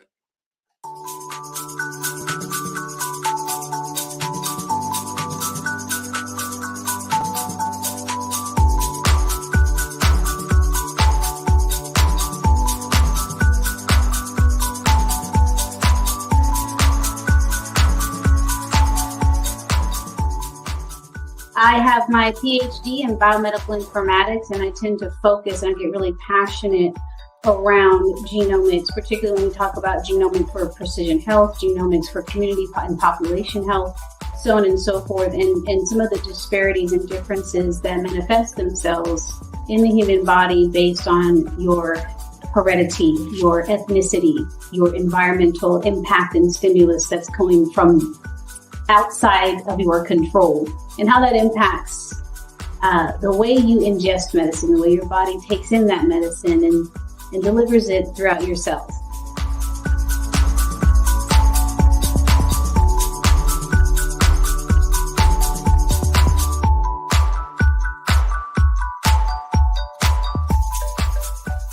Even though the drug is the same, the dosage is the same, the age, weight, blood pressure, all of these other vital signs may be the same, but the drug may manifest itself differently between these two demographics, just simply based on the differences in their genetic history and in their genomes.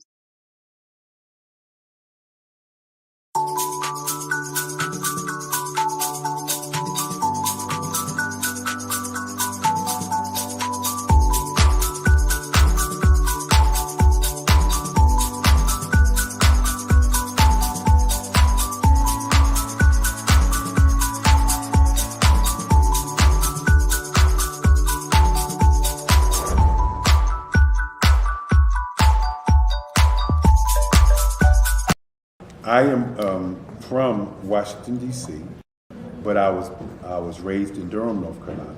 I came to Durham when I was about 5 or 6, and then I traveled back and forth to D.C. because it's where my people are from. One of the unique things about my family is my mother, she's also an artist. She does quilting, and she does a lot of artistic things, and then my son, he draws with both hands, his right hand and his left hand, like I do. So that's kind of a family trait. And then my other son, he's a videographer, and my daughter, she works, she's a regional vice president for Sunglass Lab. When you start out drawing and sketching, you want to continue to explore, each avenue. I do pastels, I do pen and ink, I do painting, I do acrylics. I haven't done oils yet. But I try to do all facets of art. What I say to a lot of times to people is, you can't put yourself in a box when you're an artist. You have to explore. And over the course of my life, I've tried to explore different mediums. I also do sculpture as well. I choose my subjects by the intensity that they have in their faces or the intensity that somebody is moving, because I do more than portrait drawings. I also do I do abstract, and then I do figurative drawing also. Well, what happened in this particular show is that I started out trying to come up with something that would be a little bit different than what everybody else is doing. So I was working on a Barack Obama show, and they wanted me to do some paintings of Barack. And so what I did was, because of the deadlines, I kind of did it kind of fast. And then I realized when I was doing it fast, I enjoyed it. And so then I started doing other pieces the same way, and I started to enjoy those pieces also. And so I came up with this particular style. And it's a style of lines and colors. And what's interesting is that when I was in college, I did a show called Lines, Colors, and I talked about the boldness of the blacks, the hotness of the whites, and this is how this has come about, later on in my life. And the colors comes from a lot of the entertainers that I work with, where they wear different colors. They don't wear, your plain reds or your whites. They wear different colors, and so that's also another piece of what's giving me the colors. The subtitle of this show is Faces That Speak Life. That's real critical. Faces that speak life. Each one of these pieces is a life source and a life energy that's being put on display for people that are looking at it. I always say in terms of my art, it's not important that I draw them. It's important what you get out of what I draw. I don't try to just draw it because you like it. People wanted me to do prints. I didn't do prints. People asked me to do different people, but the people that I choose are people that make a difference in the lives of people in the world. So the human landscape idea was, again, as I say, the lines represent your emotions, it represents your ideas, and it represents your journey as a human being. And that's why you get the different pieces and the different looks.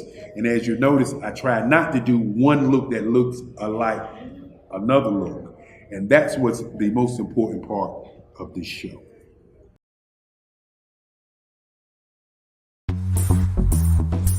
Attention all entrepreneurs and companies. Are you looking for reliable and efficient virtual assistants and back office support to help you manage your business tasks? Look no further than Superwoman Business Services.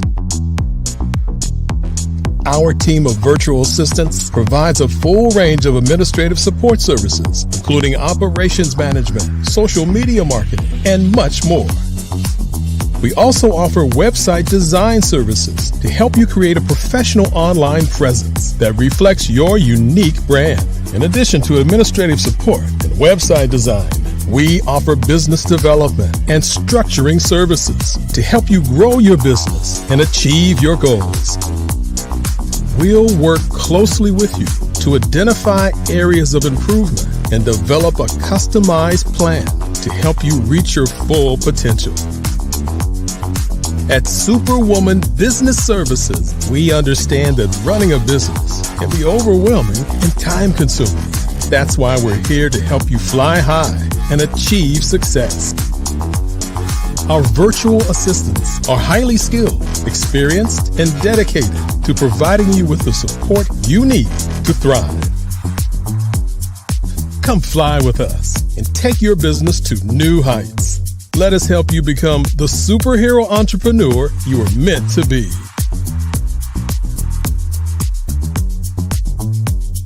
Contact Superwoman Business Services today to learn more about our back office support services.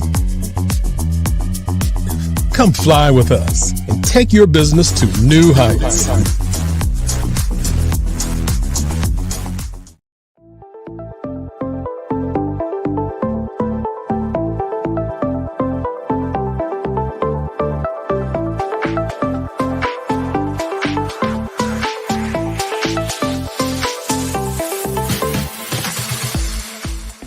to be messaging and communicating to a lot more folks and getting them committed to you as a brand and feeling that you are trustworthy, as a subject matter expert, and for their needs and their pain points. That says, look, here are my pain points. Here's the problem that I have that I don't want, or the benefit that I want that I don't have. And Grant and Sydney understand that and are giving me information to be able to assist, in my eliminating those pain points.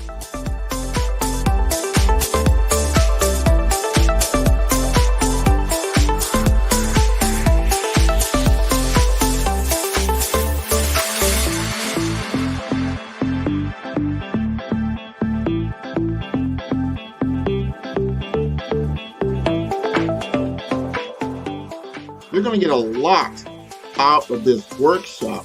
We're going to show you ways that you can begin to look at this particular problem, that you can apply different formulas, techniques, and skills. They're going to get you to that next level. And then you'll understand the value that we're bringing.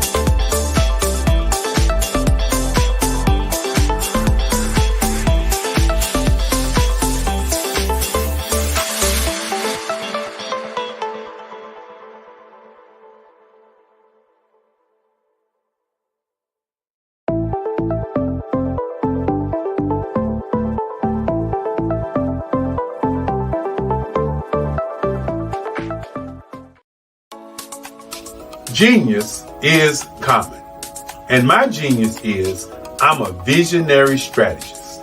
The Black Business Olympic Network, as well as the 2021 Black Business Expo USA, is led by the remarkable Dr. Eric Kelly III. It is a 7-day, 24-hour virtual event that you don't want to miss. Hi, I'm Dr. Eric Kelly III, and I'd like to invite you to the Black Business Olympics. The Black Business Olympics is one of the largest business showcases in the history of Black America in the world. It gives your company an opportunity to showcase, to market, to advertise your products and services worldwide. I'd like to invite you to come August the 23rd through the 29th. And for those who would like to speak or be a vendor, corporation or company, I implore you to give us a call at 919-308-9090 or go to our website, www.blackbusinessexpousa.com. My genius is understanding your vision and utilizing your vision to help you earn a profit. Genius is common. It's time to join the Black Business Olympic Network, along with the 2021 Black Business Expo USA. Join the remarkable Dr. Eric Kelly III and a host of phenomenal speakers from all around the globe for this 7-day virtual event that you don't want to miss.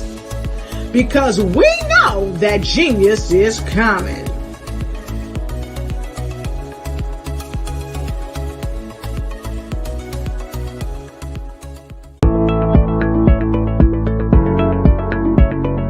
Prepare for what's coming and dominate in economic winter. Stand strong and thrive by showcasing your great products and services globally through the Black Business Network and Black Business Olympics. The Black Business Network has showcased over 2,000 companies with over $7 billion in sales each year. Over 10 million attendees have viewed the rebroadcast each month. Through the Black Business Olympics, unique styles of business training and mentoring are turning students into business owners and entrepreneurial warriors who will dominate in any economy. Gain the ultimate advantage of the Black Business Olympics, 7 days of unbelievable topics and speakers speaking around the globe. Donate your time and experience to provide expertise and scholarships to students worldwide and change the world. Now, more than ever, new insights, tools, strategies, and capabilities are needed. This is your chance for a major presentation to the world. Fill out the form and join the more than 2,000 speakers who have presented to over 200 countries. Join the Black Business Network streaming live into the Metaverse, STEM City, Black Multiverse Enterprises, Hulu, Amazon, YouTube, iHeartRadio, Apple, Facebook, LinkedIn, Pod TV, IBM TV, Spotify, and Google Podcasts. Sign up today. Spaces are limited, and we will see you there.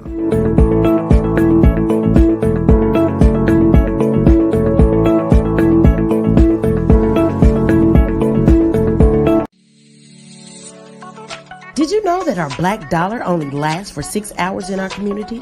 Yet other communities, their dollars last for 19 to 30 days. The Black Wall Street Nation. Black Wall Street Nation. Yes, that's why we created the Black Wall Street Nation. Black Wall Street Nation is a centralized directory available to all black businesses across the world. It was created for businesses like you, the ones that want to start and the ones who have a dream that have already started, such as businesses like Drop in a Bucket Productions, Valito Foods, Sugar Tea Branding Firm, All the Dazzle, Bun Cakeaholic, Miss Riot, and you. We'll have marketing, seminars, and some funding coming soon just for you.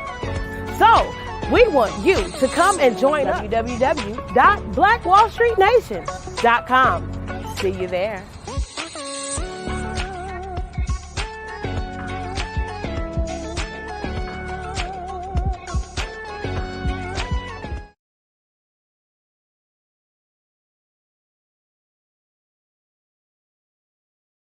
Are you a forward-thinking entrepreneur or business owner? The world is changing faster than ever, and it's time to pivot and adapt to the future. Hello LLC is here to help you do just that. Hello stands for helping enterprises leverage leading-edge optimizations. Our innovative solutions can streamline operations, reduce overhead costs, and give you a competitive edge in a market projected to reach $5 trillion by 2030. By pivoting to the metaverse, businesses can tap into a rapidly growing market that is projected to be a significant part of daily life for 25% of Americans by 2026. As a full digital metaverse agency, the Hello LLC can help you create custom solutions to streamline operations, increase productivity, reduce costs, and drive brand recognition. Why should you pivot to the metaverse with the Hello LLC? By leveraging cutting-edge technology, you can provide immersive experiences for your customers, expand your global reach, and unlock new revenue streams. Contact us today to make the pivot.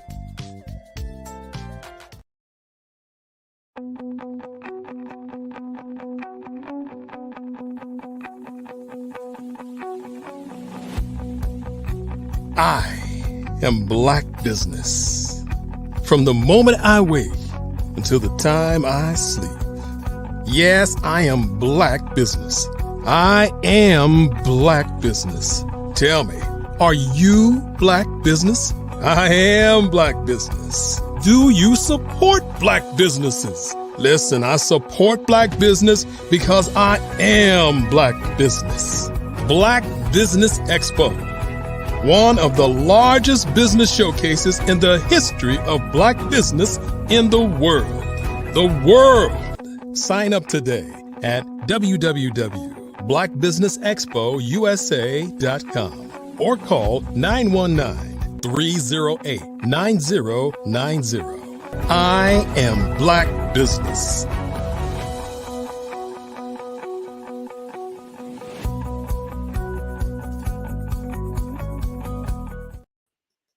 Good evening, good evening, good evening. Business owners, entrepreneurs, thought leaders, and corporations. Welcome to the Black Business Network.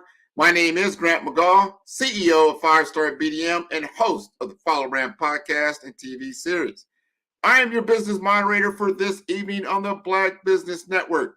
The Black Business Network is a 24-hour business network showcasing Black businesses, business owners, entrepreneurs, and thought leaders worldwide.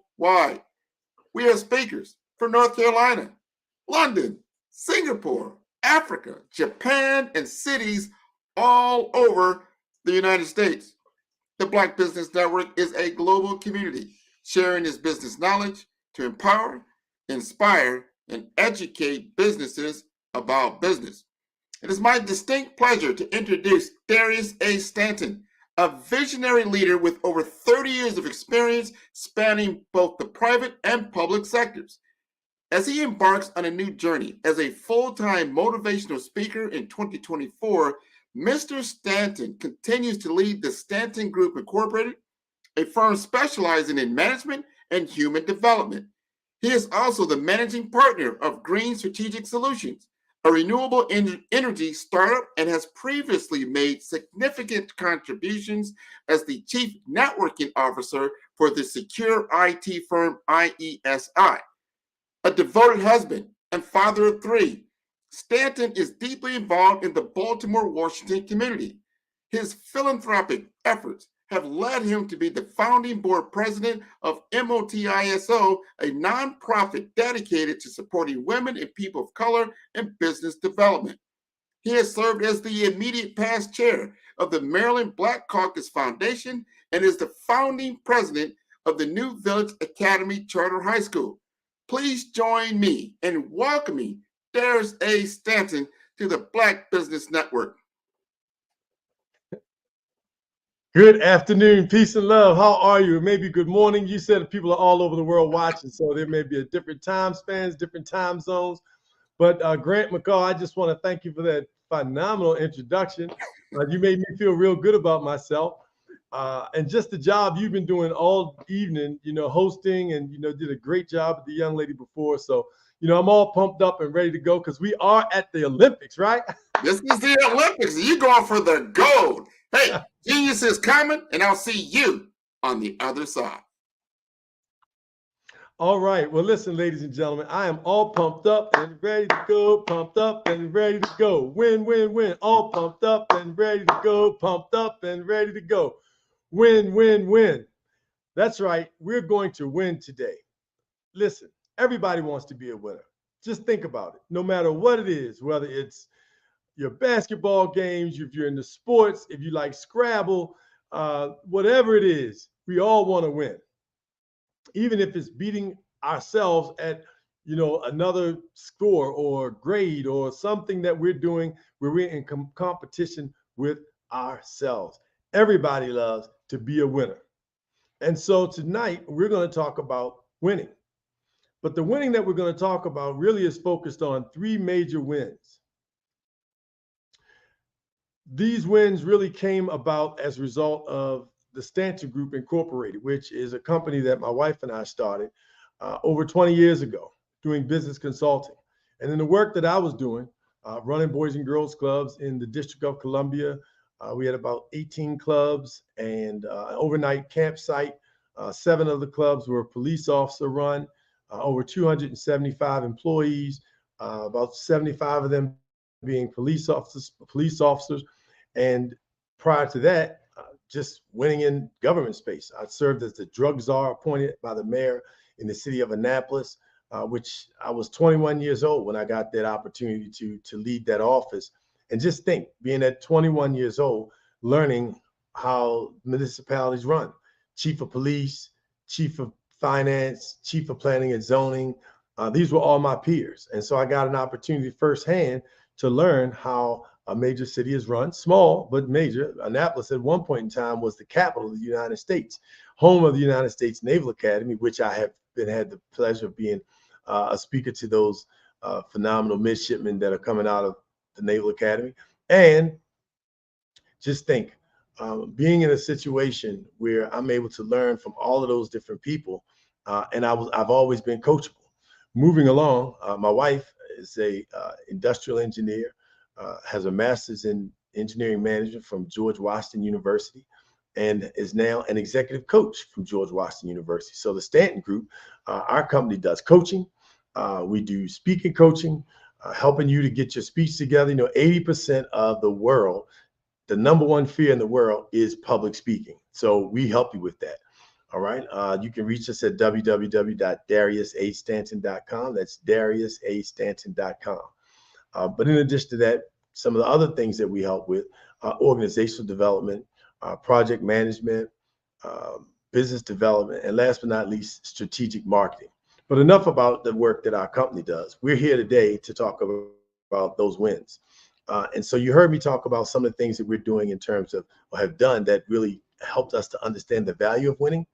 I worked with a gentleman by the name of Darryl Barnes, and Darryl was the past chair of the Maryland Legislative Black Caucus.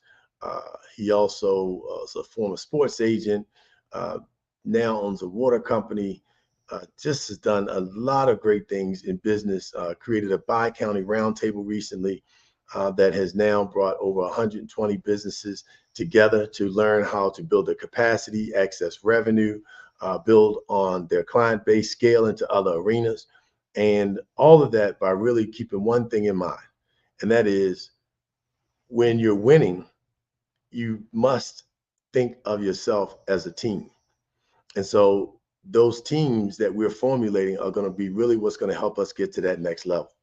So in the win-win-win model that we have developed, I want to share those 3 wins with you and suggest that you'll be able to take something from what we present and really get to the next level, because that's really what life is about: continuously improving, continuously growing, continuously learning, and remaining open systems. So let's get into the win-win-win.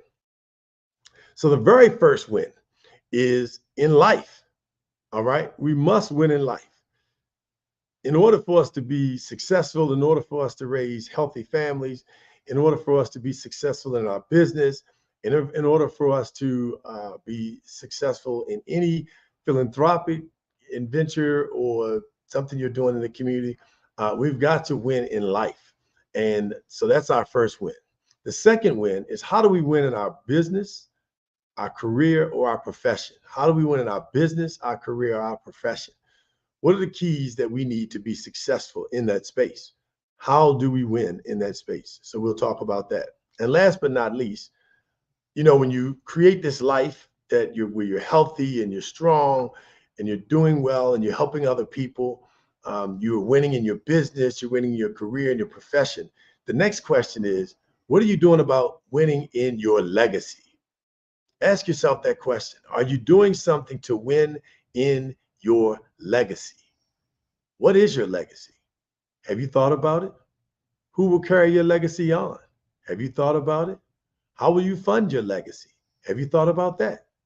So all of these things we need to start thinking about, because we're here for a prescribed period of time. But all that we learn, it is our responsibility, the same way that somebody gave it to us, for us to give it to someone else. So the third win is win in your legacy. All right, so let's get started on the first win. Remember, the first win, write this down, take these notes, because once you finish, you're going to have homework, right? And you're going to have to take this and share it with someone else. So here goes. The first win is in your life. And in order to win in your life, we must be at a healthy, peaceful state. So one of the things that I say, and have been saying since I was probably about 13 years old, being in Jamaica with some Rastas for about 30 to 40 days. And, I just learned how to pronounce and promote peace and love. And that's one of the things that we have to have in our life in order for us to be successful in those other things. We must have peace and love in our lives.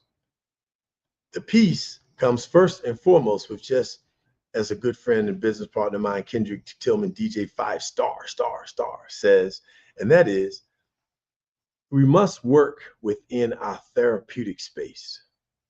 How many of you all have worked a job on Sundays and Monday morning, you're like, I don't want to go. I'm sick. It's Sunday night. I'm thinking about it. You start getting anxious. You start feeling bad because you're just not happy with either what you're doing, the people that you're working with, the project that you're working on, the amount of money that you're making, the traffic that it takes to get there to and from. All of those things create weights and pressures and stress on the mind and the body, which impacts your quality of life. What good is making $100,000 a year, $500,000 a year, gross revenues of over 1.5, 15 million, $50 million, $100 million?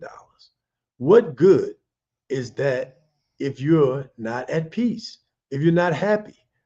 Sure, you know, your quality of life of things is fantastic. But when it's all said and done, when it's time for you to really be able to just enjoy your life and enjoy your family and friends and people that care about you, do people really care? Do you have family and friends that are going to be there at that point in your life when you really need folks, when you're not necessarily able to do for yourself? But the first thing is, let's create the peace and the harmony. So here are a few things that I want to share with you as it applies to winning in life. First of all, winning your breath. What does that mean, winning your breath? Take a breath exercise class so you can learn how to control your breath. It helps you to control your anxiety. It helps people with depression control depression.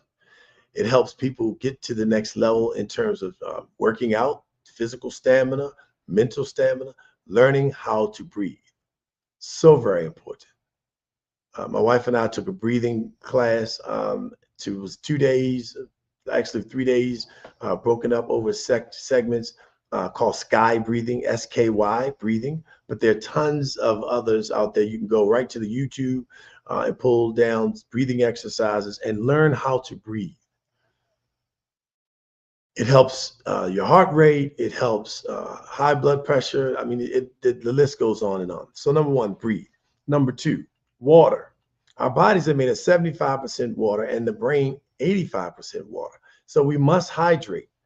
You should at least drink at least 8 ounces of water for every 10 pounds, right? So if you're, let's just say if you're 100 pounds, you should be drinking, you know, at least half that in water. If you're 200, you should be drinking half that in water. We've got to be able to hydrate the body. Most of the illnesses that we deal with in America are attributed to dehydration. So water. Sound like simple things, but so many people are going without water. They're drinking coffee, they're drinking juice, they're drinking soda, but none of those things are that are sustaining us, right?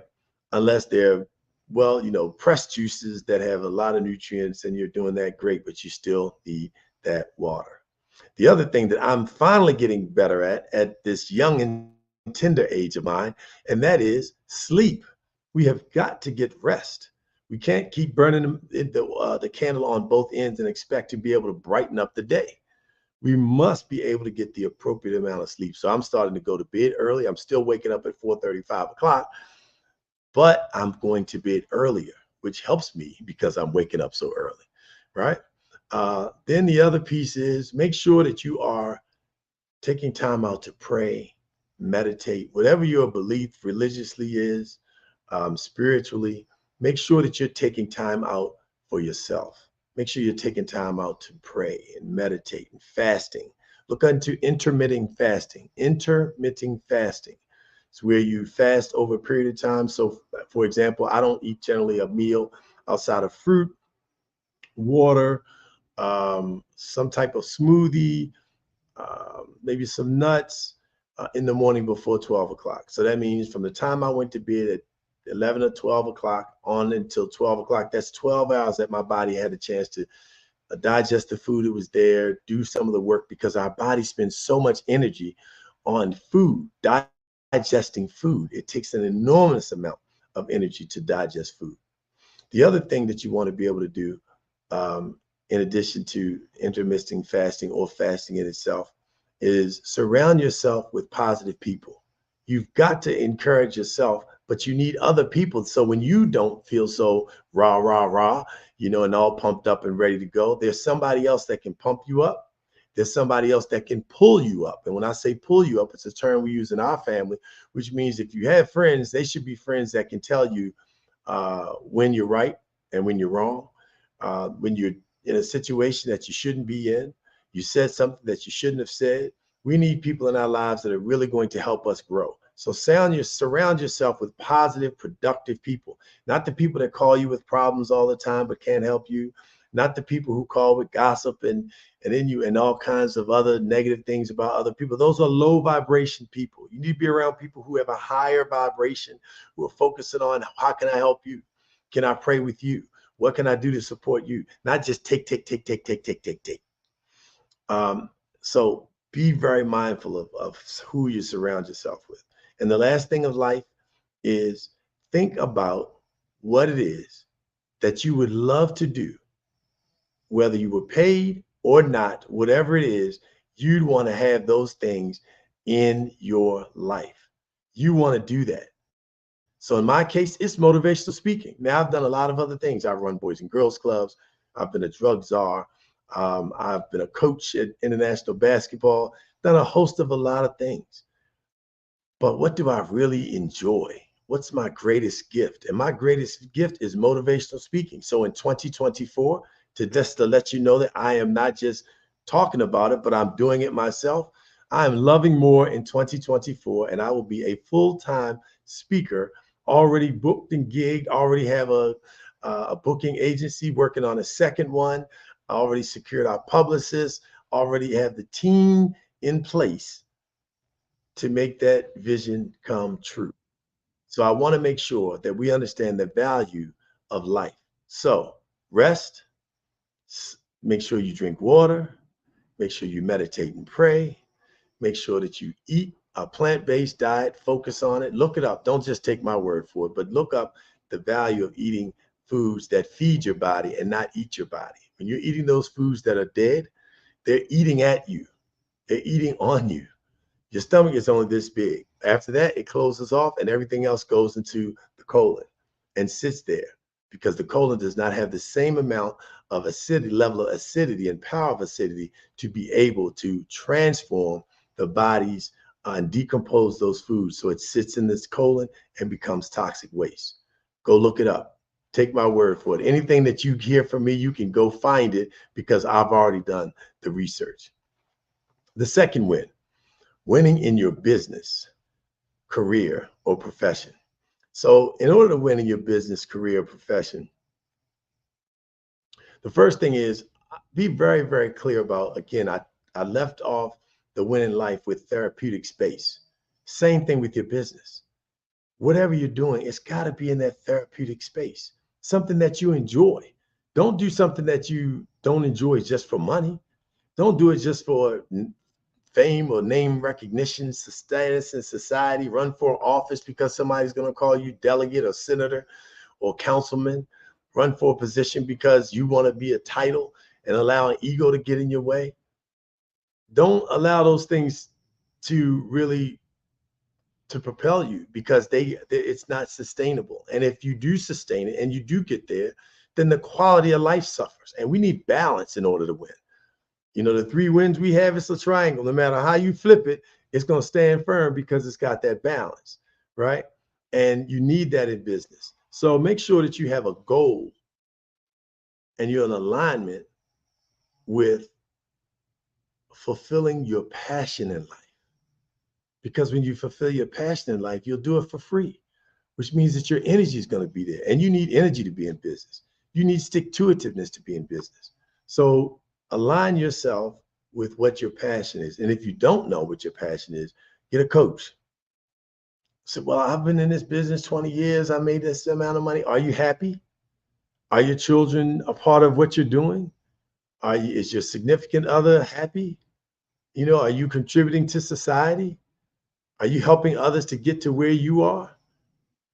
If you're not, then, you know, you've made some tremendous goals, met some tremendous goals and strides in your career, but it's not just about you. And so in order to be successful in business, make sure that you understand what your personal goal and attainment is with your business. Make sure that you also do these things. Forecast, know your numbers, know your numbers, know your budget, know your forecasting numbers, know your expenses, know how much it costs to do business. Make sure you have an accountant that's tied and a CPA that you check and have people check on them, whether they're your friends, it doesn't matter. Steve Harvey ended up doing the 3 TV shows that he ended up doing because he was working to pay debt to IRS that came as a result of him trusting an accountant that did not have his best interests at heart. So know your numbers. Also, write these things down. In business, in order to be successful, to win, you have to put people over profit. Put people over profit. When you put people over profit, the good energy that you put out there, it will come back. But when you put people over profit, it saves you from some of the things and the pitfalls that you can get into that cause people to make decisions that are not in the best interest of the company in the long run. Whenever we do anything, think about what would it look like if you ended up in court? Would you be tied to malfeasance, neglect, or would you be tied to, we did everything we could, but this happened, and so it was not something that was a regular occurrence in the business. And when you train people like putting people over profit, people will move with that in mind. Versus profit, they're going to be greedy, they're going to cut corners, they're going to do unethical things in a lot of instances. You don't want that tied to your business. Next, put principles over politics. If you lead with politics, whoever pays you the most is going to get you to do what they need you to do. If you lead with politics, you're going to make decisions based on popular opinion and not what's right. Lead with principle. Have principles that come in front of politics.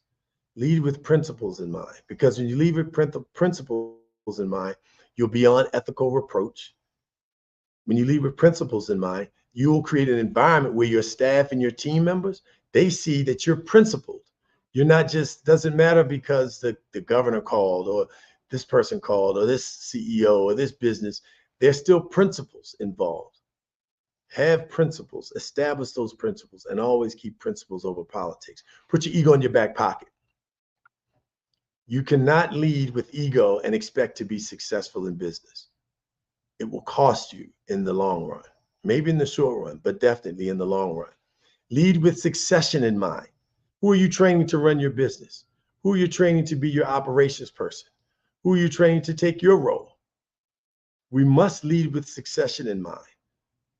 Always be thinking about how you can tie into, there's a gentleman by the name of Bernard Wright, Wave Welcome. Look him up. He does a phenomenal job. He was the CIO of Prince George's County government. He's CIO of the Washington, the WSSC, Washington Sanitary Commission.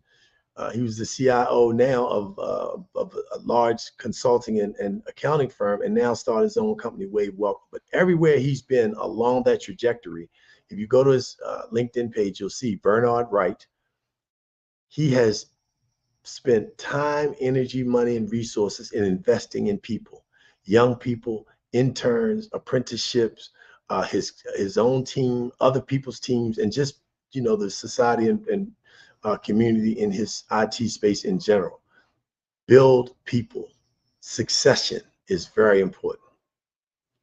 Last but not least, the last two things with winning in business is you've got to create something called a room of candor.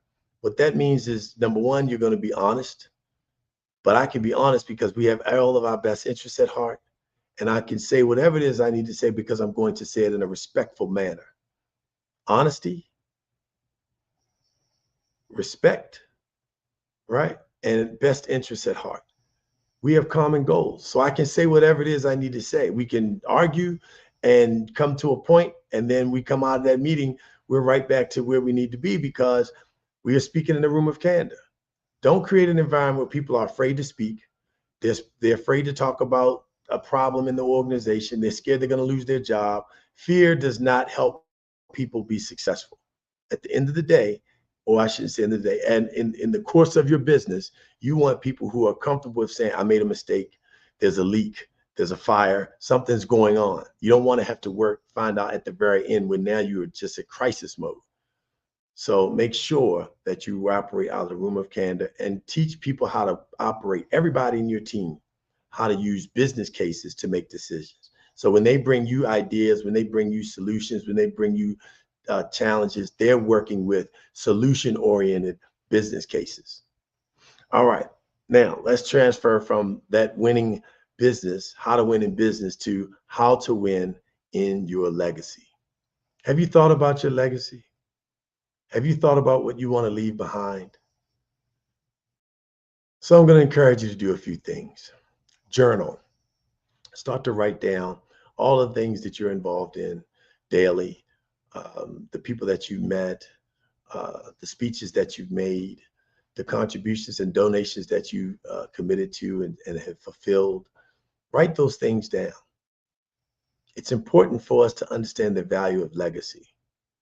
One of the reasons why African Americans in the country of the United States, or people of African descent, Al-Kabilan, which was called before it was named Africa by a Danish man, one of the things that was learned was we don't know our history.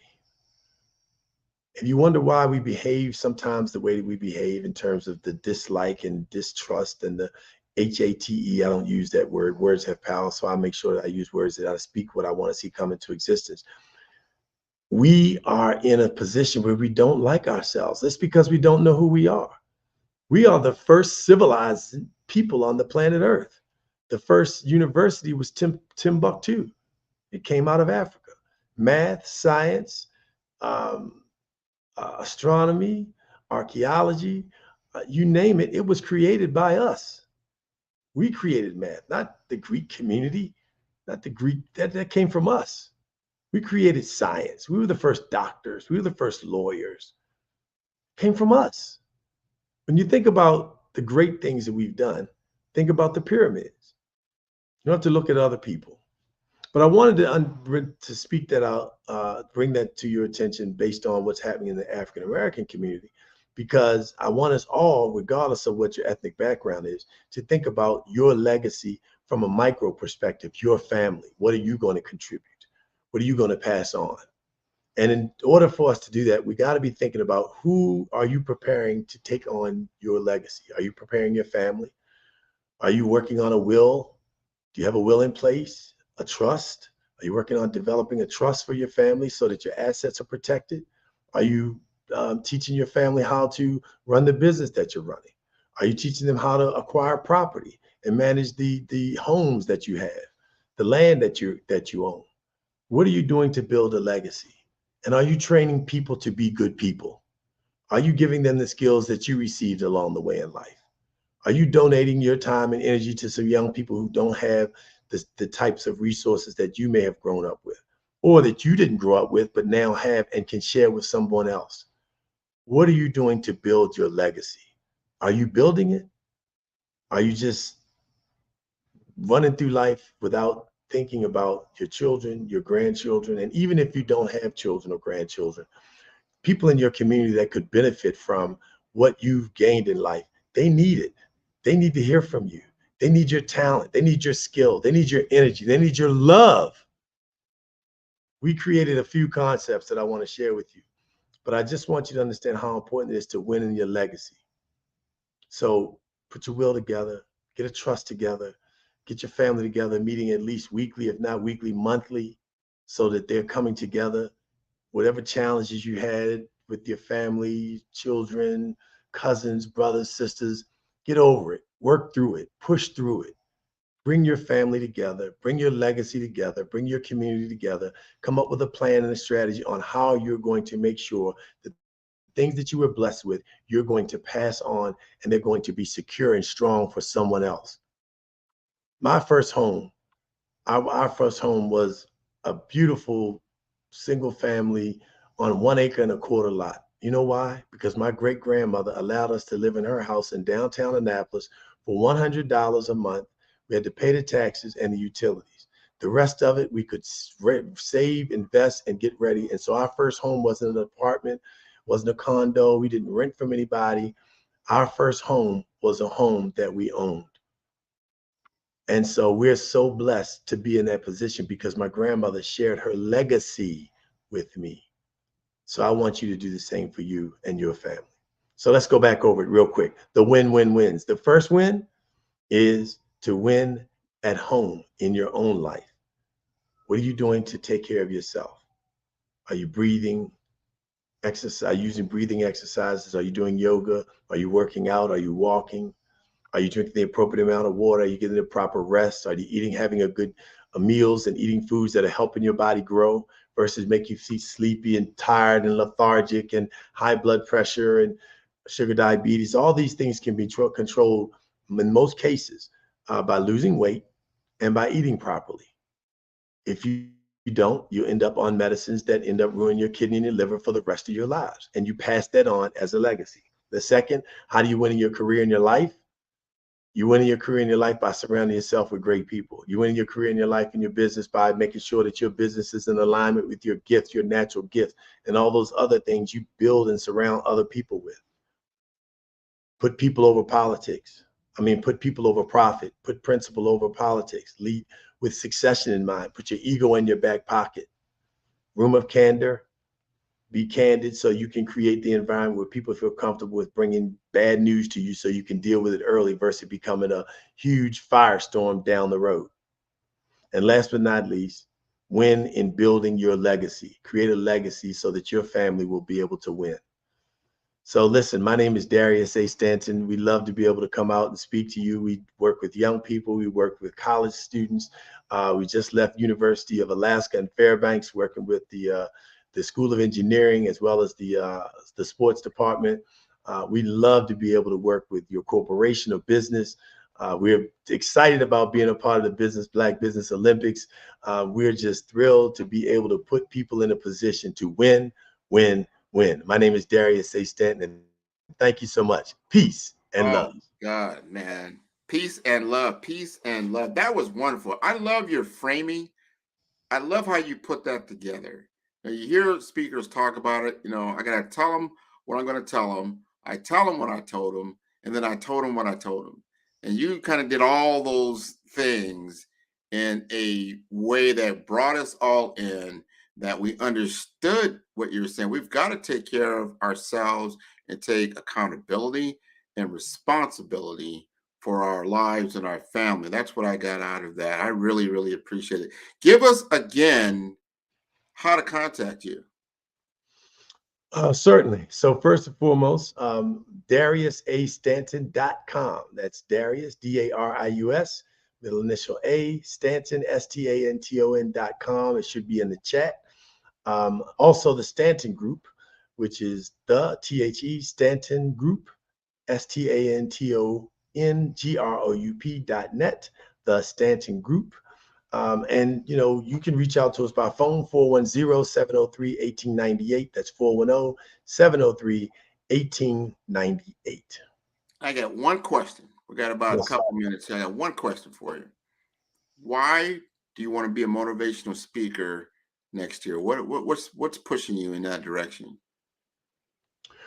Well, when I look at what's transpiring in the world, we need energy. And we need positive energy. We need to be bold for good. And it's lacking right now. We have a major deficit in our society. People don't watch the news anymore because they're tired of watching the news and hearing about the shooting, the killing, the murder, the carjacking. Not that these things aren't happening and not that they're not important, but do you have to lead with that every single time and make sure that the things that are really positive, that are really motivating and encouraging, you don't get to them until 20 minutes, 30 minutes into the news broadcast. But if you look at what's happening in our politics right now, both locally and internationally, it's focused on the deficits. It's not focused on people's strengths. When you think about starting a new job, people don't say, hey, make sure you go to see Grant McGaw. He's got all the keys. He knows where all the good, what to do. And he's a great resource. They tell you, don't go talk to Tony Jackson. He's a bad influence. He's only going to get you in trouble. They tell you the negatives. Yeah. Right. And last but not least, when you think about what's happening in our local communities and our children, they're enamored by negative media. They're enamored about the worst things to get the most clicks, the worst things, and they're getting that from adults. So we have to reverse that. We have to create positive news. We have to create positive energy, and we need to be bold for good.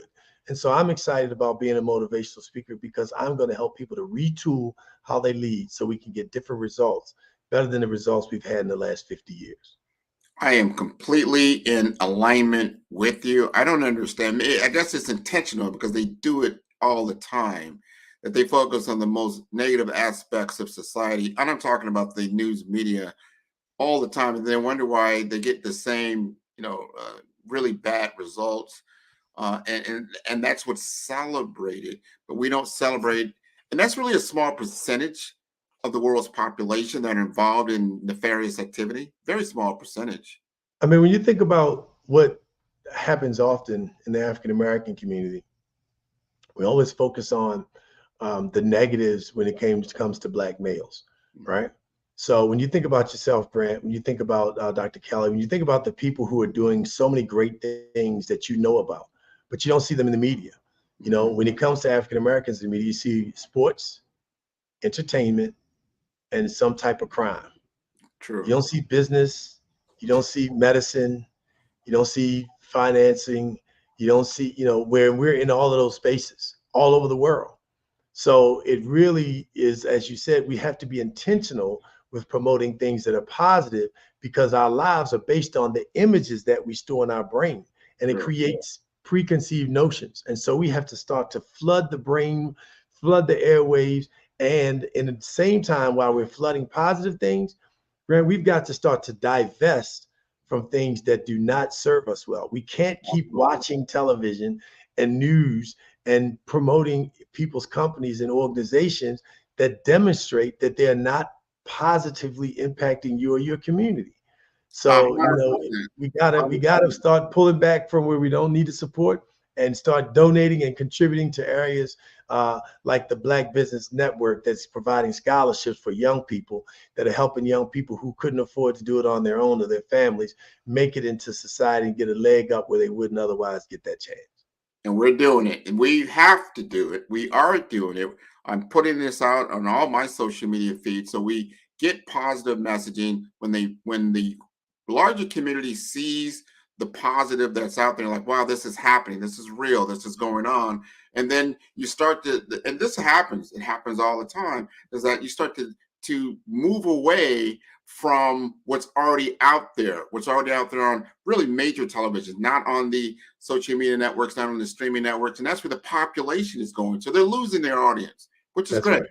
But the more we have to be the leaders in that space. And I really appreciate what you're doing. Hey, happy holidays to you and your family. Merry Christmas, happy holidays, happy New Year. Thank you so much for being on the Black Business Network. Darius Stanton, Genius is Common, and I'll see you on the other side. That was wonderful. We got to do it. The Black Business Expo's mission is to raise funds for high school seniors going to college or K through 12 entrepreneurs. This expo is a fundraiser for students. You may go to www.blackbusinessexpousa.com to donate to the scholarship fund or use the Cash App that's on the screen below, and that is $BBXUXA.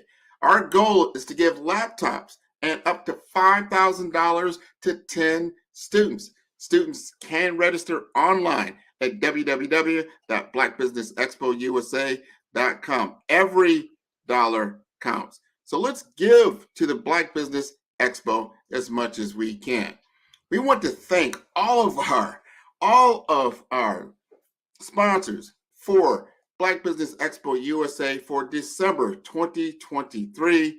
We're talking about NC100, beautiful people, Moody Capital Partners, Suede Soul, Lotus Rocher Coaching and Training, the Hello LLC, Carolina, Virginia Minority Supplier Development Council, Step Management, 5-Star BDM Media, BHS and Associates, Margie McLean Foundation, Inc., Genius is Common, Earth Essentials, Milani Shani Global, Executive Women's Success Institute, The Quality Coaching Company, Superwoman Business Services, Creative Force Studios, Lee Entertainment, Artistic App Design, Black Business Expo USA. Genius is coming, and I'll see you on the other side.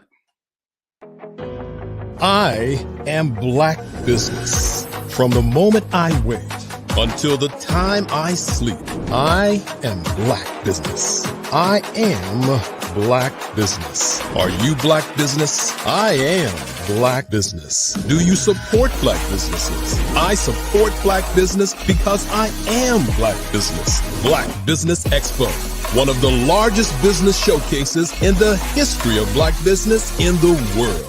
Sign up today at www.blackbusinessexpousa.com or call 919-308-9090. I am Black Business. 5-Star BDM, Brand Development Masters, is a professional consulting and advisory group keenly focused on business development services for the small to mid-sized business and entrepreneurs. Although every business is unique, they often share business development challenges that can be addressed through smart branding. Services include process improvement and operations, digital strategy and transformation, business intelligence, digital marketing, and personal branding. Our business and personal branding company has helped a number of professionals and organizations to optimize and grow. This results in more business, more opportunities, better reach, positive outcomes. Visit www.5starbdm.com today to learn more. Hey everyone, it's Grant McGaw, CEO of 5-Star BDM and host of the award-winning Follow the Brand podcast and TV series, where I help you to build a 5-star brand that people will follow. My genius is personal brand development through intelligent communication and helping you achieve your business and career goals. I am a requested speaker on digital technology and brand development issues. I want to work with you to increase the value of your current opportunities while attracting new ones.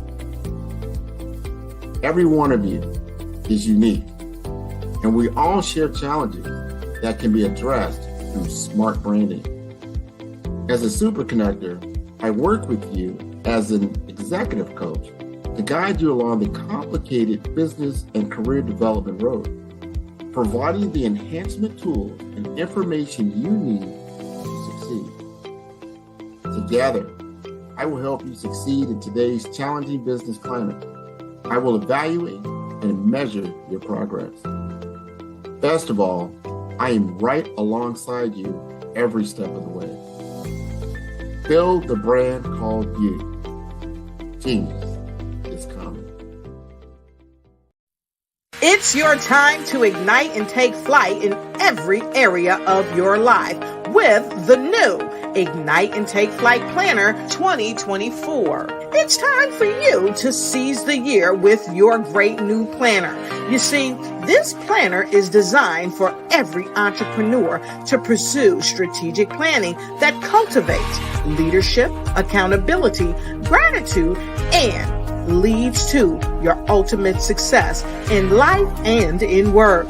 With sections that help you with your project management, habit tracking, resources, and coupon pages that are second to none that empower each entrepreneur to make their mark, get noticed, and take charge.